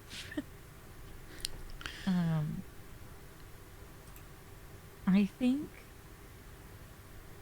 that I am going to try snagging that sword that I have concealed in a pile of clothing nearby. Oh, the fork. And, or the fork. And, I think I want this guard to be aware that he can go fork himself. Fantastic. So I'm going to try to stab him, I don't know, somewhere that doesn't seem like it'd be hard to penetrate with a fork. Okay. Somewhere that I have access to. Ass, other places, whatever's available while Genevieve is being grappled by him, I think. Okay. Yeah, so I mean, he's not really wearing clothing, so. he's not. So there's no armor value for, a tunic. If you stand up and grab the fork and then, basically just try to skewer him wherever you can, that's Dex melee. You're of course allowed to roll, or allowed to spend willpower. If you're trying to will gain be. automatic successes, you could do that. And then just we'll see what happens. It's not something he can dodge because he doesn't really see it coming. Yeah. I'll spend a willpower on this. Okay. 3. Oh, okay.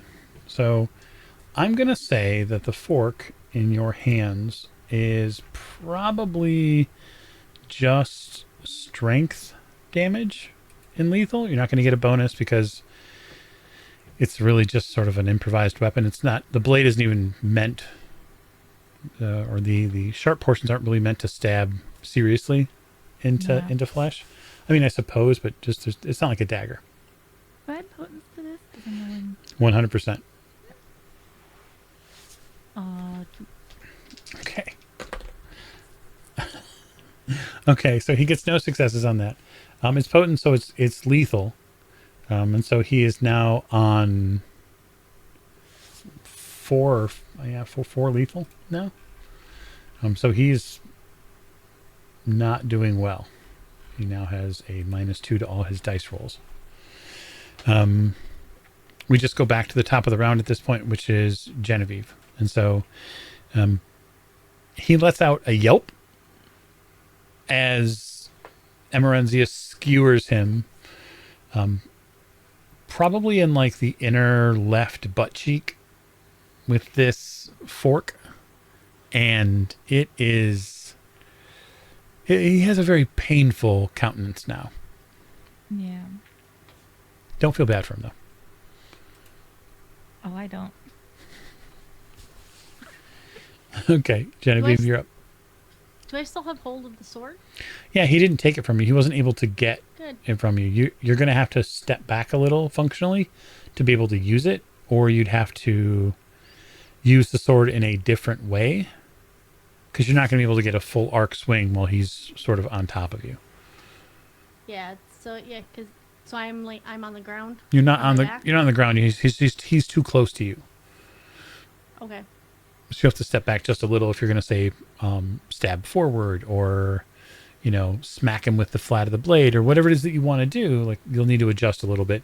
There's nothing but narrative there, right? You're not making any roll to do that. It's just important so that the people get the good visuals. So I'm gonna drop the sword, Okay. and I am going to take my hands around his neck and try to slam his face into my knee. Oh, wow. Okay, that's cool. That's a great visual. So that's Dex Brawl for sure. But because you're not using a fist, the damage will actually be increased a little. It will be treated a little bit like a kick. So go ahead and make a Dex Brawl roll.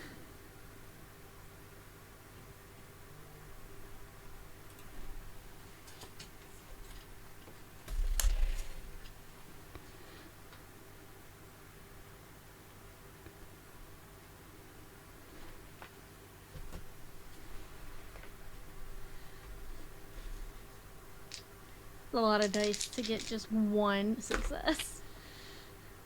Well, he didn't get any because he's got so many dice penalties. So you do successfully hit, and now you need to roll strength plus potence plus 2.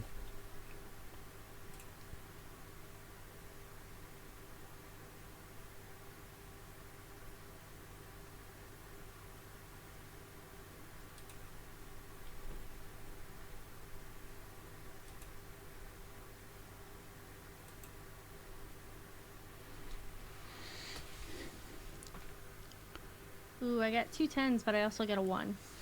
Okay, so the ones don't deal, as long as you have material successes, we don't have to worry about the ones. Okay. Yep, I got 2 10s. Okay. So you reach up, you drop the sword, which clatters to the stone floor in here. And then you grab hold of the hair on his head and you yank his head down and you force it to meet your right knee. And there is just a concussive pop that happens in the room. and he falls to the floor, like in a complete heap. You don't know if he's dead, but he's motionless at this point. And that's when the body that's lashed to the wall begins making urgent sounds. Concerned sounds. It sounds like it's a muffled voice. But he can't see us, right? Oh. Yeah, he can't see us, right? He can. He's facing the wall. He can see it. He can tilt his head and see a little bit, but he can't completely turn his face. You can also tell he has something like maybe in his mouth.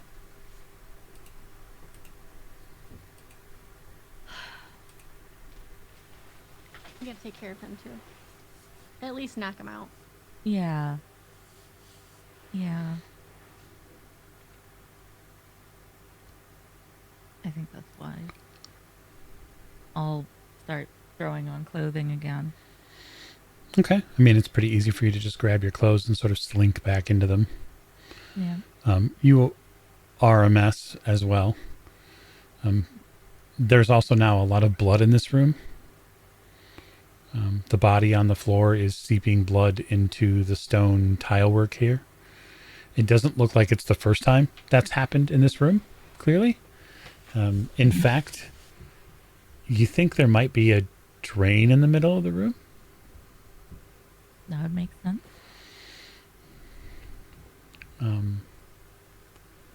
You collect your things. The figure, the person introduced as Marcus, that's lashed to this wood pallet on the side of the wall here. He's moving, but he's strapped in, so that he can't really go anywhere. Yeah. You knock out that one, and I think that I know what to do with this one. And Emerenzia's gonna sort of try to find some place to move him a little more face down and towards the back of the room. That's not hard. Maybe on a piece of furniture. Mm-hmm. So that if anyone looks at him, it looks like, yes, he's been bleeding, but like there's a 2-hole puncture wound in his inner ass cheek because it was a 2-tine fork. And there are a lot of people in this building who have 2 puncture wounds somewhere. So Yeah. I mean, can kind of put his bloody self in the back, sort of ass up. Okay, fantastic. Just sort of put his stuff near him that we're not taking and sort of position it like a things got too rough kind of accident towards the back of the room. That does happen. Okay, fair enough. So you collectively get the room in order. Getting Marcus knocked out is not hard. A good sort of wrap with the butt end of that sword will make him pass out. But I'll leave the two of you in such a room there for now, having incapacitated 2 more guards on your way through this villa. And I want to get back to Ophelia, who snuck back into the house, sort of in the back end. And I wonder, just given the long hallway you step back into, what is it that you're looking for back here? Oh, I'm looking for Thomas again. Not the Nosferatu, the gangrel. Right, Thomas the gangrel. Okay. So the back end of this villa is filled with a lot of rooms that open up fairly wide. One of them looks like a mini forum. And that's where you find Thomas. And a forum, for those of you who are unaware, is just a place where people can come and share thoughts. They were very, very common in early Constantinople, although by 1185 they have sort of lost a lot of their luster, mostly because in the number of times Constantinople has been rebuilt, a lot of the additional stonework that was put into them during the Justinian era hundreds of years ago has been sort of stolen and then repurposed into other places. But that's not to say that the public doesn't use all of the forums that are available to them, but they are normally places where the public can gather together. Sometimes there are markets or pop-up gardens and festivals that take place in them, celebrations, weddings, etc. This house seems to have its own forum. It's small by comparison, as a forum would normally take up a large portion of the street. And there are several, maybe a handful of people in here, including Thomas, who is at the bottom of the floor area of this forum space. And then up on some of the higher steps, there are a few of these dark figures. So they're not dressed in white linens. They're dressed in gray or black. And Thomas seems to be... part of the conversation you come into is he seems to be talking about not only the problems in the Latin Quarter, but the concerns therein. And he says, this has gone on long enough. The master of this house must do something. Where is he? And you see a blonde woman step down from some of these seats. She has a somewhat uncharacteristic hairstyle. It's very short. Probably goes no longer than her shoulders. And it's very tightly woven together. And she says, Thomas, nor you nor any of your kind friends control what happens in the Latin Quarter. The prefect has made his decision. It has determined that what is most important is that the quarter figures out its own problems. And Thomas sort of puts his hands out wide in frustration, and he says, Irene, is it not clear that will never happen? Is it not clear that when you continue to subjugate these people and make them lessers and make them others, that they will continue to rebel, that they will continue to cause problems? The sacking of Thessalonia is a terrible burden for us to bear. All of those people are now jammed into the Latin quarters, those that survived. Because the master of this house, the prefect himself, will not allow the quarter to grow any larger. Will not allow it to get any bigger, to accommodate more people. And so our people are packed like rats. And so yes, they revolt. What do you expect them to do? This woman, who he called Irene, says nothing.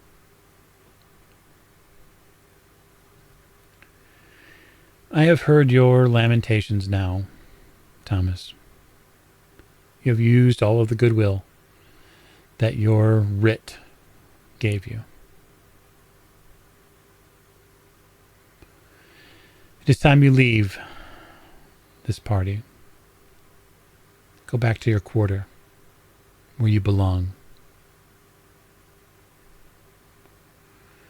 And you see the frustration in his form. You see his gloved hands sort of tighten. And he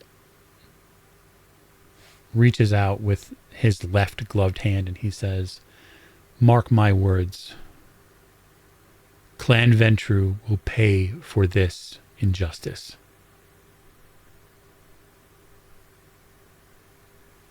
And he turns around and suddenly Thomas is coming at you, full speed, out of the room.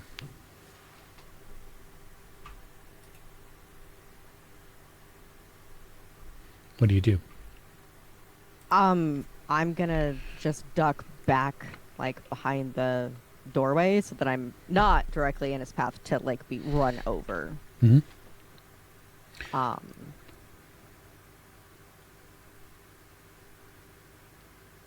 Is the name Irene one that I recognize? Because I'm aware of Callus's like political connections, and I have some politics. So it's a matter of how much of the politics do I understand of this world versus the regular mortal world. Yeah, you can certainly roll Okay. intelligence and politics.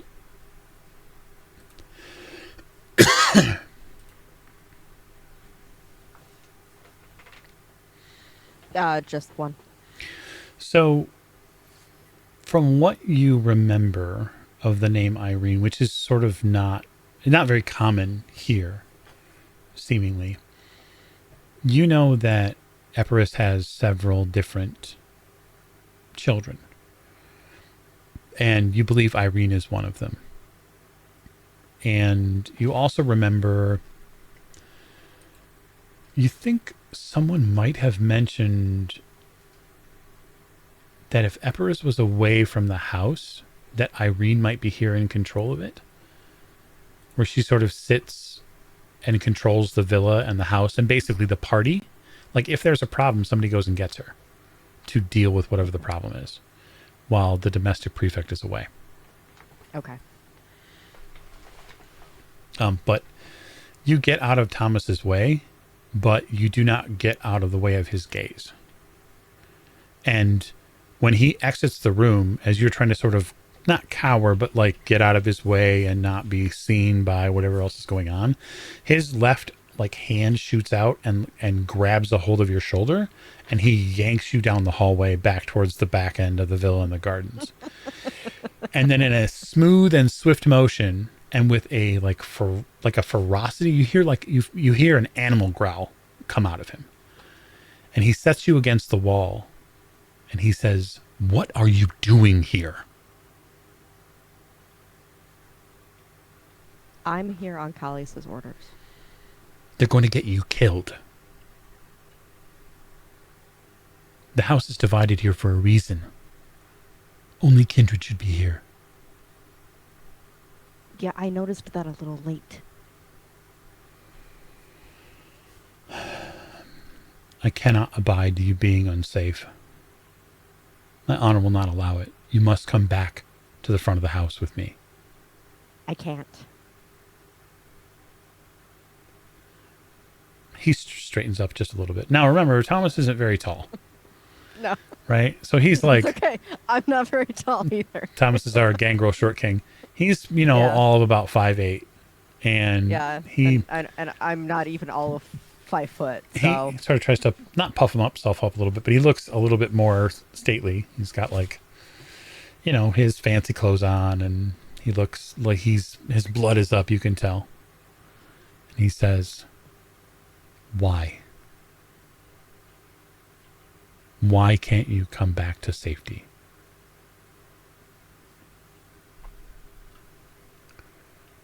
there are too many reasons to name for how much I owe Callius my life. Is that subterfuge I smell? No. Actually, I'm completely telling the truth. So you were here on his business, Yes. which is...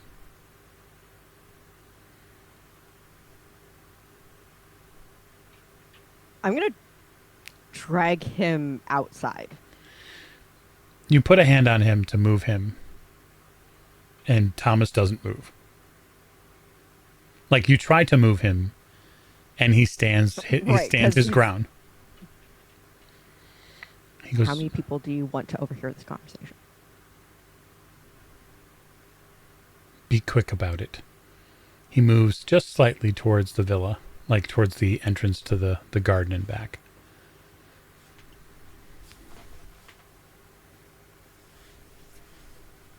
There is something in the basement of this house that he needs me to retrieve.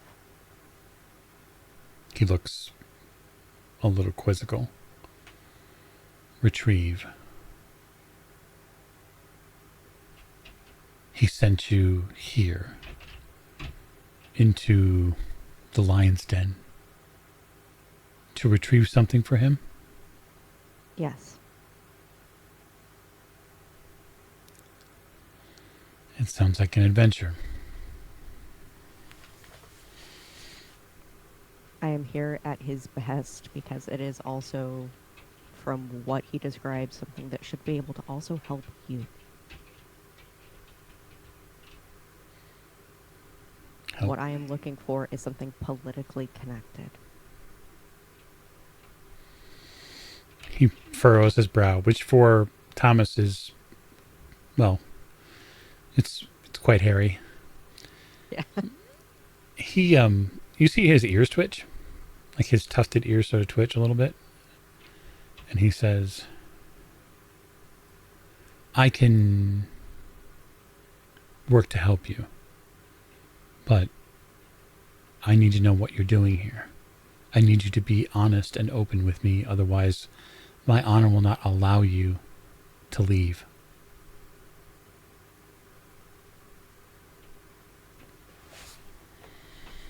So I will, for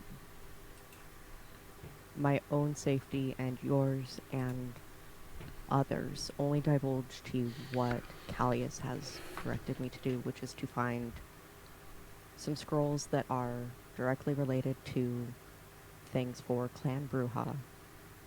And he has implored to me that they will help improve the situation within the city.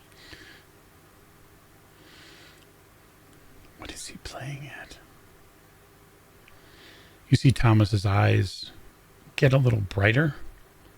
And it's really the first time you've noticed in the light that they're a little yellow. You know that he is a good man who is out to make things better. Otherwise, he wouldn't have even heard your concerns about the Latin Quarter in the first place. You are drunk with love. Your opinion is that of a lover. You are bonded to him. He can do no wrong in your eyes. I want to know what he is up to. Very well. The other two that were with you, where are they? I don't know. I followed you back here as soon as you were here. A madman, that is what you are. You are lucky you have not been eaten.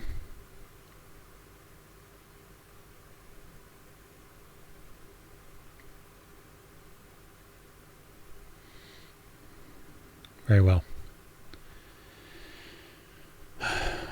I will go and make a path. If your friends are intelligent enough, they will use it to their advantage. Do you know how to get to the basement? Because that's where I need to go. The vault? Yeah. I would assume it is somewhere beneath the structure. I could find it, but it would come at some cost. I have an idea. He looks out from the back door into the garden. You see this hedge there? Over there? He points to like the far right side. Mm-hmm. There's a statue in that shed, in that hedge. Gather your fellows and meet me there. And do not disturb the ground when you arrive. And while things may look peculiar, trust that they will look right eventually. Go, find them. Okay. He hustles down the steps that lead to that long, long retaining pool behind the house. And then you see him dart over behind the hedges. So, Genevieve and Emerenzia, where are you headed to?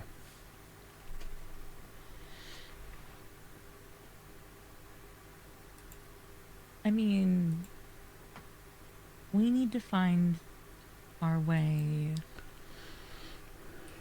past the pool, probably. But, Genevieve, when did you last see Ophelia? Since we all need to get down there. Did I see Ophelia go through the door? I don't think I did. No, I don't think you did. I don't think so. It's been a little bit since we had that encounter.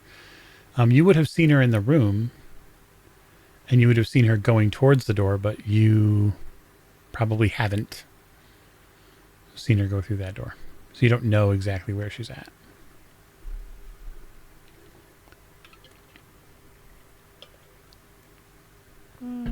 I don't know where Ophelia is. Okay, so I think since this was supposed to be a team effort, Polar Sires will be happy if we succeed. You can't imagine how mad Ophelia's sire would be. So, well, we have multiple sets of keys now.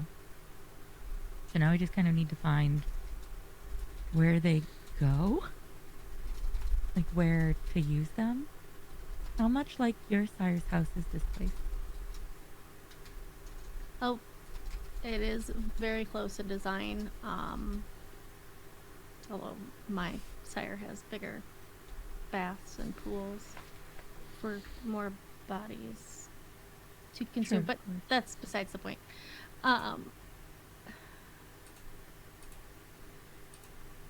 Yes, usually, if I remember correctly, there are doors toward the back of the house, back of the villa, to be able to enter. If I was Ophelia, I would try to get a view of the house, of the villa. I'm gonna keep calling it a house. It's a house. A view of the villa, and maybe, yeah, I don't know. Then she wants to probably try to remain as unseen as possible. So maybe she would check out the gardens. We want to head back towards the front so that we don't get caught in what's going on outside this room and see if we can No. meet back up with her? Or do we sneak out somewhere So- from here? Yeah, there's doors in that room, aren't there, Mike, where that lead out towards the back? Mm-hmm. Yeah, so Yeah. the way they're not doors per se. You would see hallways that would lead, and you would know that those hallways are just fosses. That's what they're called in this era. The fosses that lead architecturally to the back, and then there's sort of this open space. Think of it as a sort of a back patio that has a bunch of arches along the way, and two doors should exit out to the back. And then you're imagining there's the garden there, and maybe whatever landscaping or pool, etc., that there's back that Epirus has back there.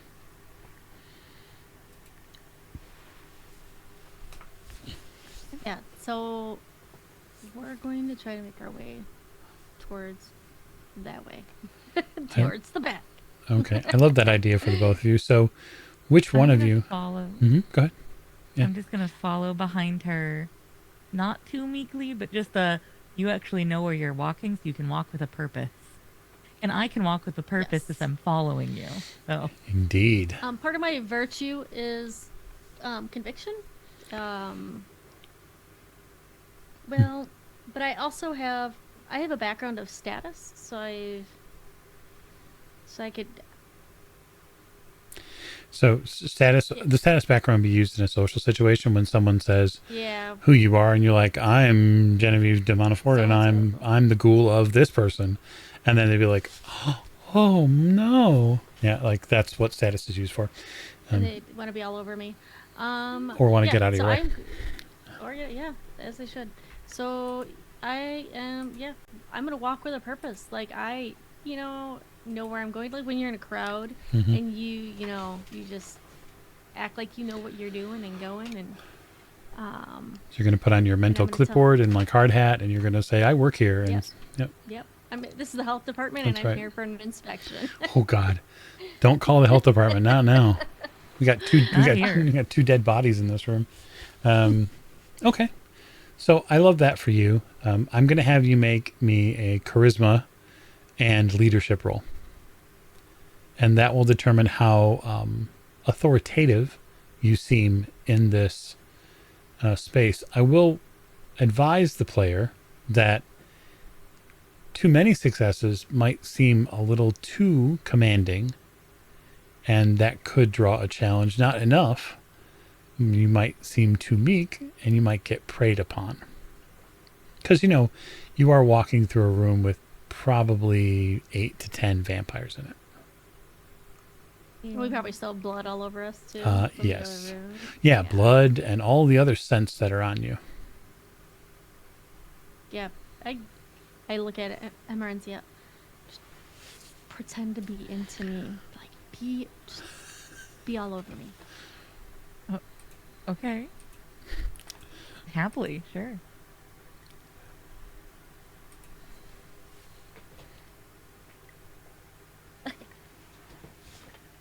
I get 6 successes. Oh, fantastic. Okay. So you begin walking with a purpose, and with your dutiful, charge behind you, who is just, doing everything, everything they possibly can. And as you get towards the back of this hallway, right, that leads, you can see the back garden area coming into view. You can see it. A figure steps out from one of the nearby spaces, one of the nearby rooms. And it is a woman. And she's dressed impeccably. She's dressed in a long flowing gray robe. She has a beautiful set of jewels that she's wearing around her neck. She has a beautiful bejeweled belt. But she also carries a dagger very openly. And she is attended by a couple of men behind her, which look like guards. And you walk, not into her, but as you are walking to get out the back door, she comes out of a side room. And you are almost nose to nose within 2 or 3 steps. Her alabaster skin and blonde hair are striking in a world where blonde hair is a little rare.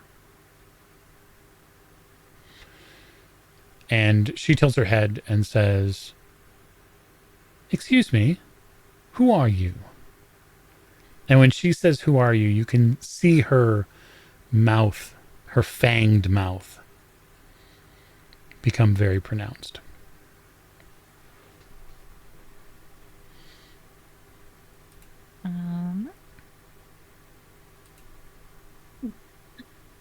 I look at her and I say, I'm Genevieve de Montfort. I belong to Antonio of Clan Ventru.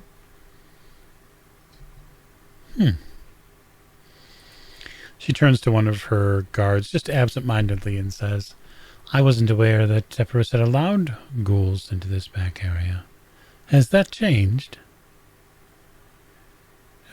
And the guard next to her says, "No, mistress, it has not." She turns back to you. "So, what are the two of you doing here?" Our sires had wanted us to enjoy and partake in some festivities on their behalf. And I believe we were trying to find the door to the gardens, if you know what direction that's in. And she'll just sort of scoot whatever tasty bodily fluid is somewhere on her into her mouth on a thumb. While saying activities. I see. Perhaps you've spent some time in the pleasure rooms here, Epirus. My sire does enjoy them quite a bit.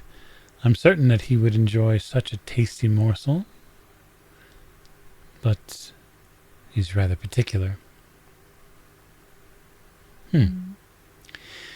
Well, we can't have people breaking the rules, though.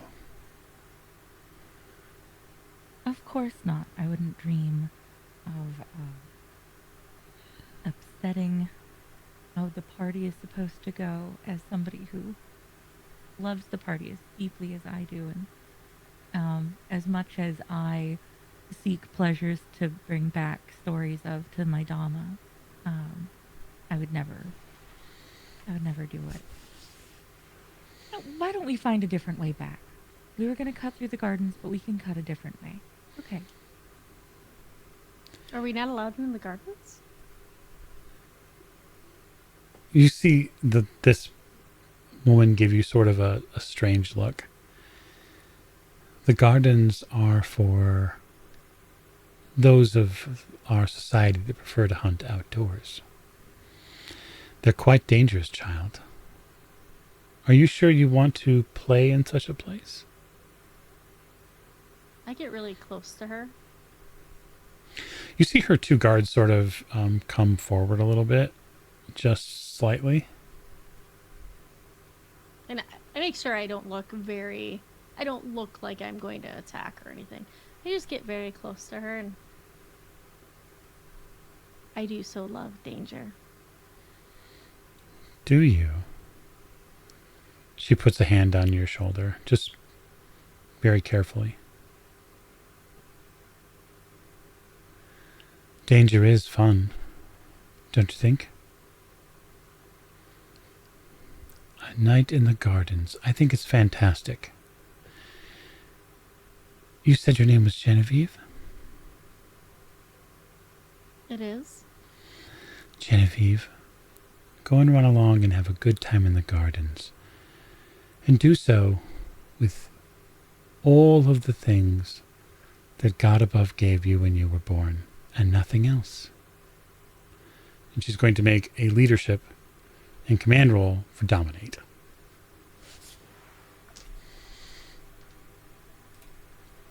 This power is called Subjugation. So you... Let's see here. Yeah, it's based on successes. Okay. You are going to roll willpower. That is your only defense. The difficulty is equal to my manipulation and intimidation. So the difficulty for you is 7.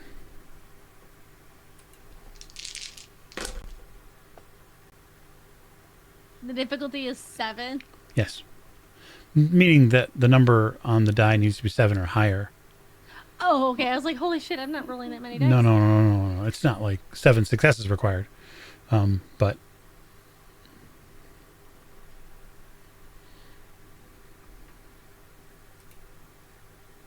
I got 3. okay. So she does succeed on the roll. You feel her presence get between your ears and like enter your mind. You hear her thoughts for just a moment when she speaks them. This idea of you going and frolic in the gardens. You have this vision of yourself doing so, and doing so while being stark naked, dropping everything that you hold and just going about into the gardens. And the pull of doing so is immensely powerful. Her eyes are enormous pools for just a moment, and then they become this sort of dark, sinister gaze. And everything else in the world, even your vision of you frolicking in the garden, is evaporated as her gaze is all that matters.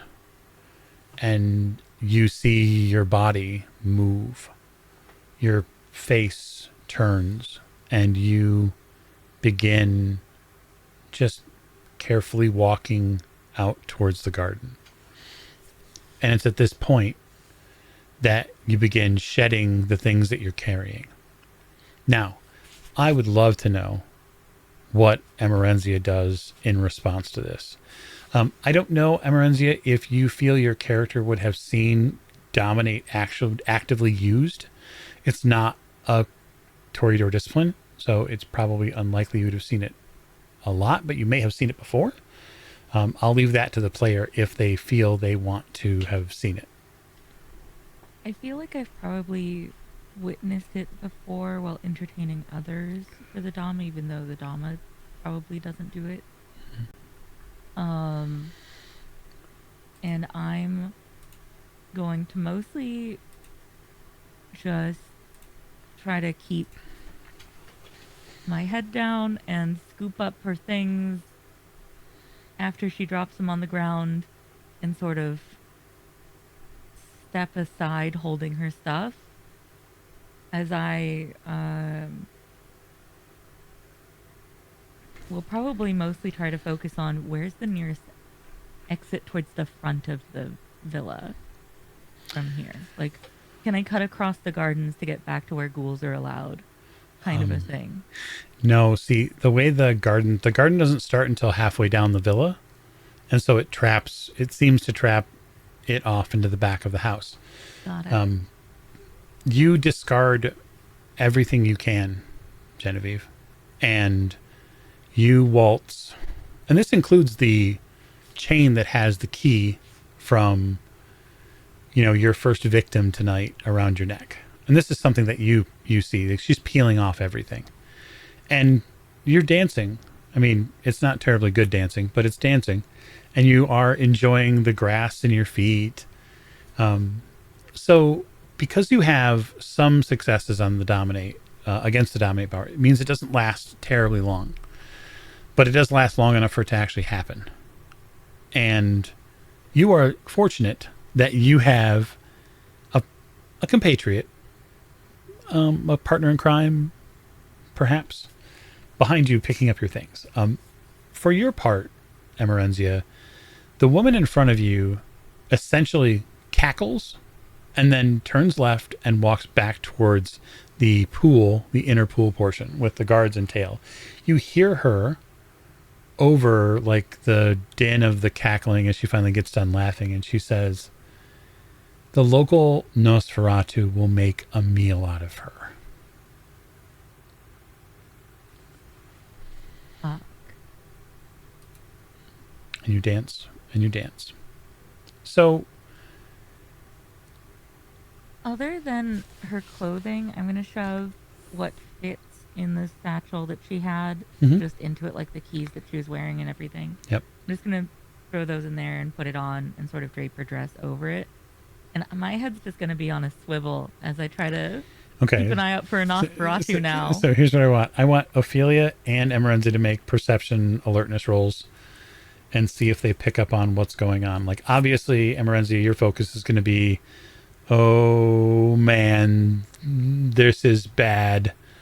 How am I going to handle this? But you might see other things. So will my specialization play in for this? Which or not? is? Crap. Um, I don't think there's probably enough people here for it to warrant. Yeah, there isn't.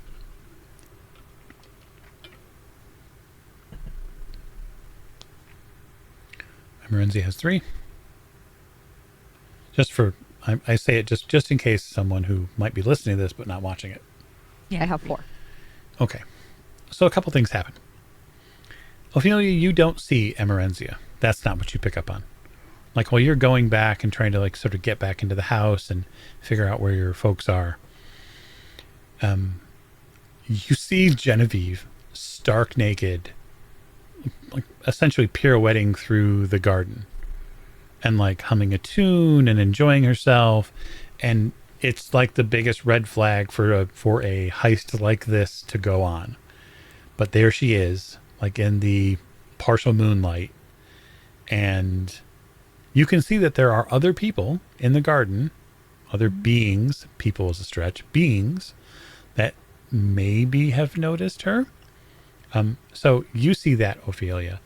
Okay. For you, Emerenzia, what you see is at the far end of the garden, there is this large rectangular pool. It's a wading pool, sort of this retaining water area, or retention pond, I should say. It's dominated in several portions by stone statues. One of the statues at the far end stands up. and you see like it stretches a pair of immense wings and then steps off the statue pillar. Genevieve, please. As she just sort of keeps scooting closer to Genevieve as Genevieve's dancing around. Genevieve, for the love of anything good, woman, come on. You're basically a candlelit dinner. Please, just.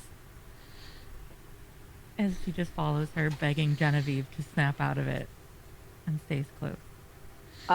So I see Genevieve just like dancing and everything. How close am I? Not terribly close. Doesn't mean you couldn't make up the distance, but not terribly close. Okay. I'm gonna spend a blood point. Okay. And use celerity so that I can tackle her to the ground. Okay. So you can definitely move the distance with celerity, spend the blood. Okay. And you can sort of have the distance fairly easily. There's no roll for it per se, because right now Genevieve can't actively she can't defend herself because she's under domination. My question is where are you just trying to get her down to the ground so that she's not visible, or like behind a hedge, or? Yeah, I'm trying to get her like down behind a hedge, mostly just so that she stops moving and drawing attention to herself. And Yep. if I happen to muffle her in the process, that's great too. Okay, fair enough. I'm going to give Morgan, Genevieve's player, another willpower roll to see if this act will sort of like snap her out of it. Okay.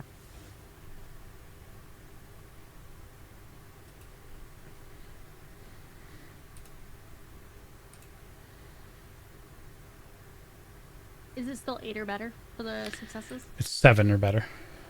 Or 7 or better? Okay. Yeah, because it's technically against the same sort of dominate roll. You're just trying to break the mental. Hold. Yeah. I got 2 successes. Okay. You come to under the realization that you did not have control over your own body. And worse yet, you have all of those memories now. Like you remember in this sort of strange, sort of cut up way, like this woman told you to do something. You didn't want to do it. That's the last thing that you wanted to do, but you had to do what she said. And so you did it. And now you're laying down in the grass. And Ophelia is like trying to cover you or like hold on to you. And you realize that you're naked and that you don't want to be. And so like panic hits you like a bucket of water. Can I tell she's snapping out of it? Oh, yes. I'll toss her dress onto her. Or next to her. Sort of. In her line of sight, a Right. dress will appear. Poof. You reacquire your clothes fairly quickly. Oh, yes. Yeah. I mean, I don't mind being naked, but a full view of no. So I hurry up and put my dress back on. You work to get yourself put back together. It looks like Emerenzia has most of your stuff like in hand. Like you see the satchel and that sort of thing. But that's really not... That's burying the lead.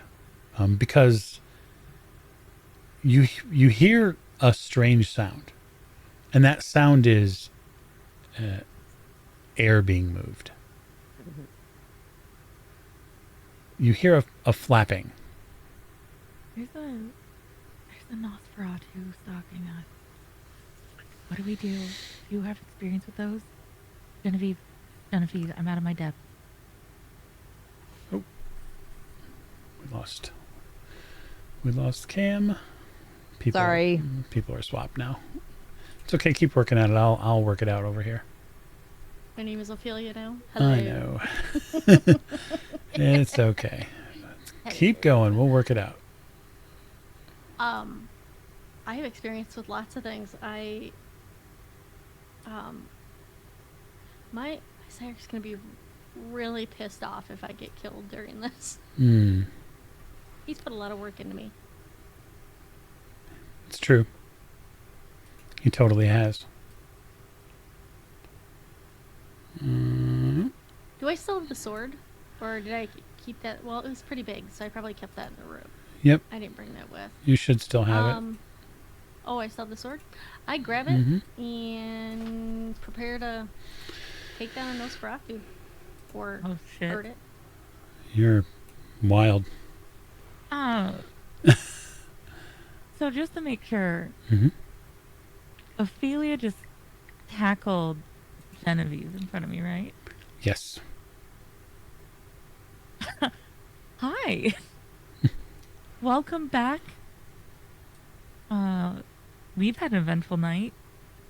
How's your evening going? Other than, Nosferatu hunting us and you're now with us. Well, I met the Nosferatu. His name's Thomas, and Oh, another Thomas. our other Thomas is willing to help us get into the vault, but we have to make it to the other side of the garden, and we have to go now.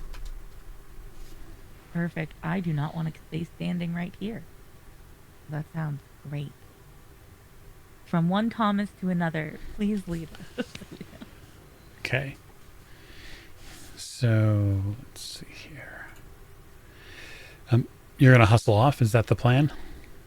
Mm-hmm. Okay. That's no fun.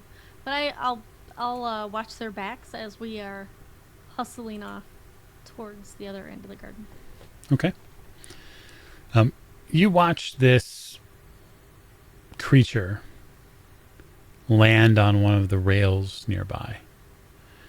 Its body is exceedingly gray and sort of mottled. It has two massive wings that it wraps around itself. And the vestigial wings are ill-shaped and maybe incomplete. Somehow this thing can still propel itself through the air. And it just watches you with two big yellow eyes. You see it's got a misshapen nose and big, sort of heavy hanging jowls.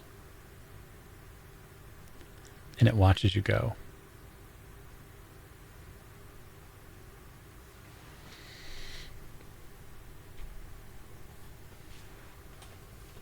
And I watch it too.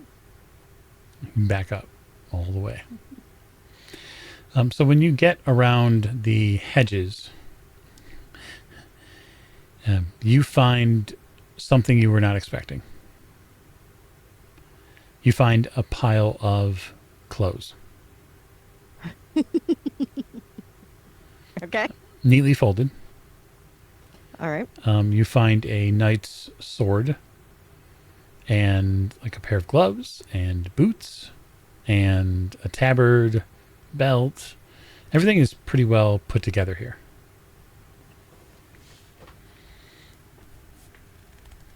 Well, this is where he said to meet him. The ground stirs, like under your feet. Oh, that's why he said don't disturb the ground. And I'm gonna usher them off of where he probably is. Dirt begins to fly, like to about 2 or 3 feet from one of the points of the hedge, and you see a hole and hands, clawed hands, come out of it. The hands look like mostly humanoid, except that there are enormous and thick nails that are off of them. Mm-hmm. And then the hole opens a little wider, and you see Thomas's head come out of the hole. You made it. Good. He sort of again. burrows out of the hole. He gets to about chest level and stops.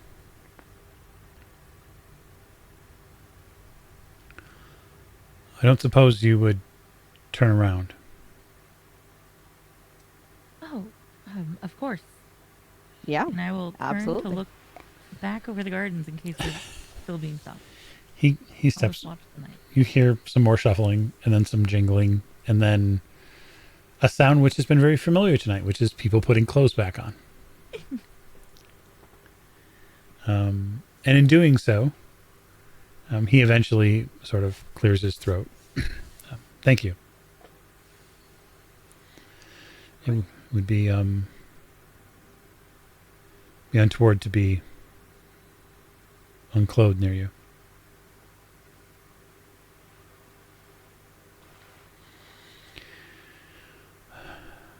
Ophelia here tells me that there is something pressing in the spots below. Indeed. Quite pressing, though I think that it should be known that, oh goodness, what was her name, Genevieve?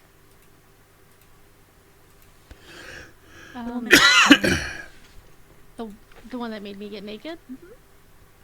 I actually don't think we got her name. I just have her. Oh, you would know that was Irene Stellis. You would know Okay. who she is. She has That's status. what I thought, but yeah. Irene? She mentioned, yes, Irene had mentioned that she had made you do that so that you'd be a morsel for the Nosferatu that's in the garden. So, and I did see something that goes flap in the night afterwards.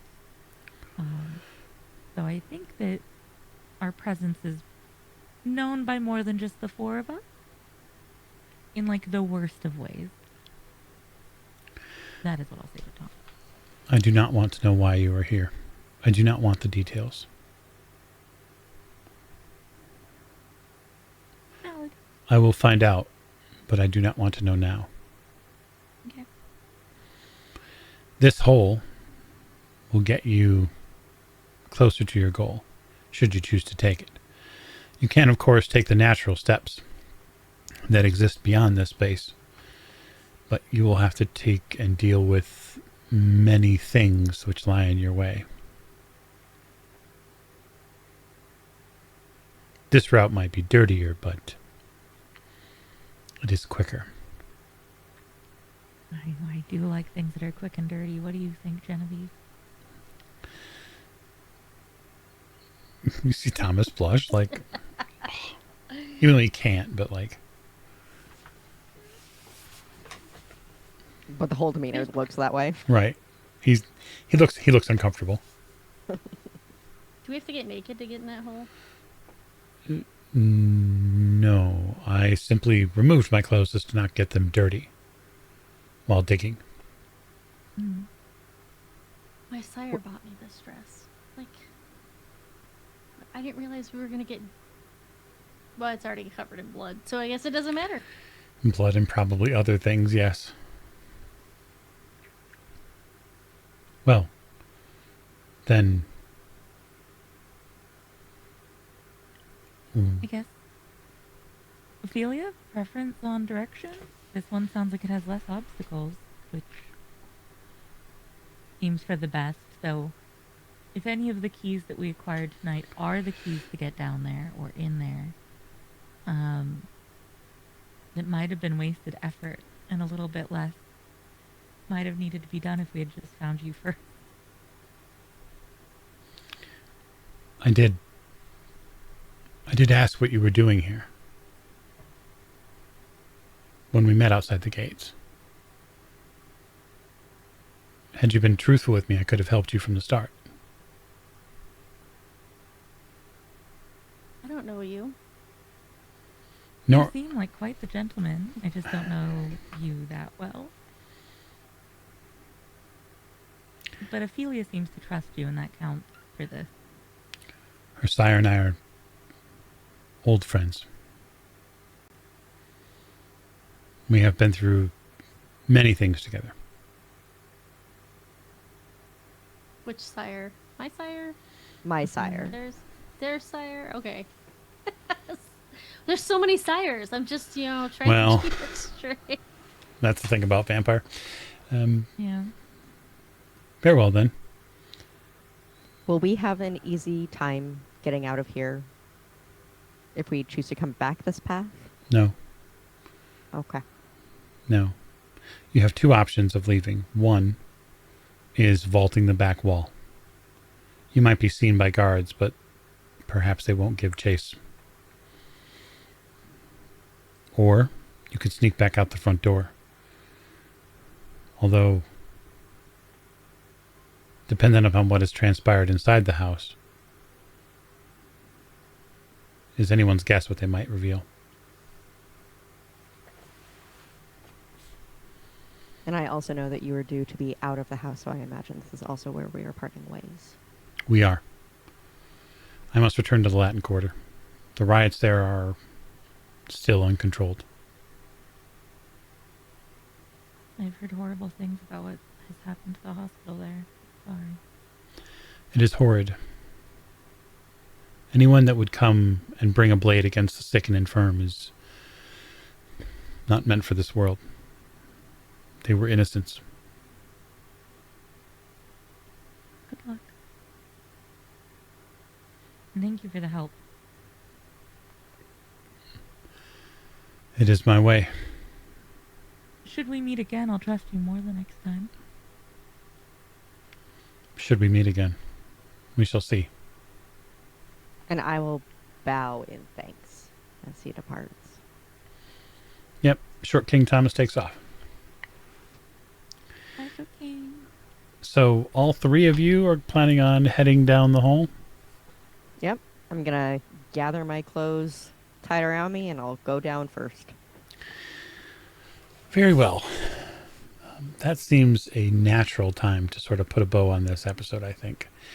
So for those of you who are watching live and perhaps who will be watching replay and are members of the Old Ways Patreon Society, our backer community, what we're going to do now is we're going to record something sort of special, a little post chat with the ghouls and myself, and kick around some ideas, talk about our impressions of the game. We'll do both episode 1 and episode 2. But before we jump off recording, I'm going to give out 7 points of experience to our ghouls for the past 2 sessions, and so they can begin to conspire and think about all the things they might do or might save for should they get the embrace.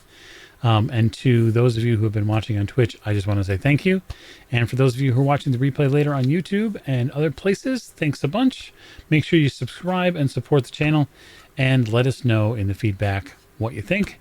And we'll fix the overlay relatively soon, no worries. So I want to give each one of my players a chance to tell you who they are, who they played tonight, and then if there's anything they want to plug, they can do that. So Morgan, take it away. I'm Morgan. I played Genevieve de Montfort for Clan Ventru and had a great time tonight. Did a lot of things. It was so much fun. You can find me on the Old Ways podcast Discord server, talking about all sorts of things and having all sorts of fun. So hop on over there and join us. And yeah, looking forward to the next time we play. You bet. All right, Bunny. I'm Bunny, and I played Emerenzia, who definitely got to have more fun today. Definitely got to be more in her natural wheelhouse of skills for at least a little while. It's a beautiful way to say it. And,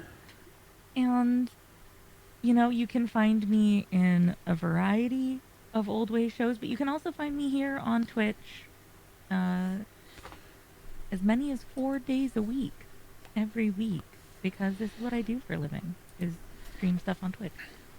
So if you want to ever hang out and chat about Old Way stuff or video games or occultism or get tarot readings or all sorts of things, you can also come hang out with me on my channel, which is just the one that I'm a moderator here on. So. Yeah, we heartily encourage you to do so. All right, Allie, bring us home.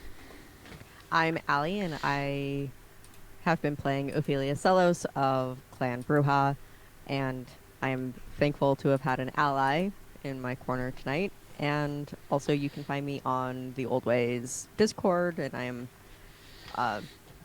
part of a couple of ongoing campaigns that are airing that are Mage the Ascension and Delta Green.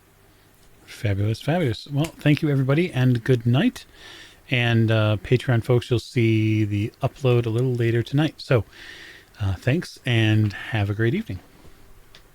Metal.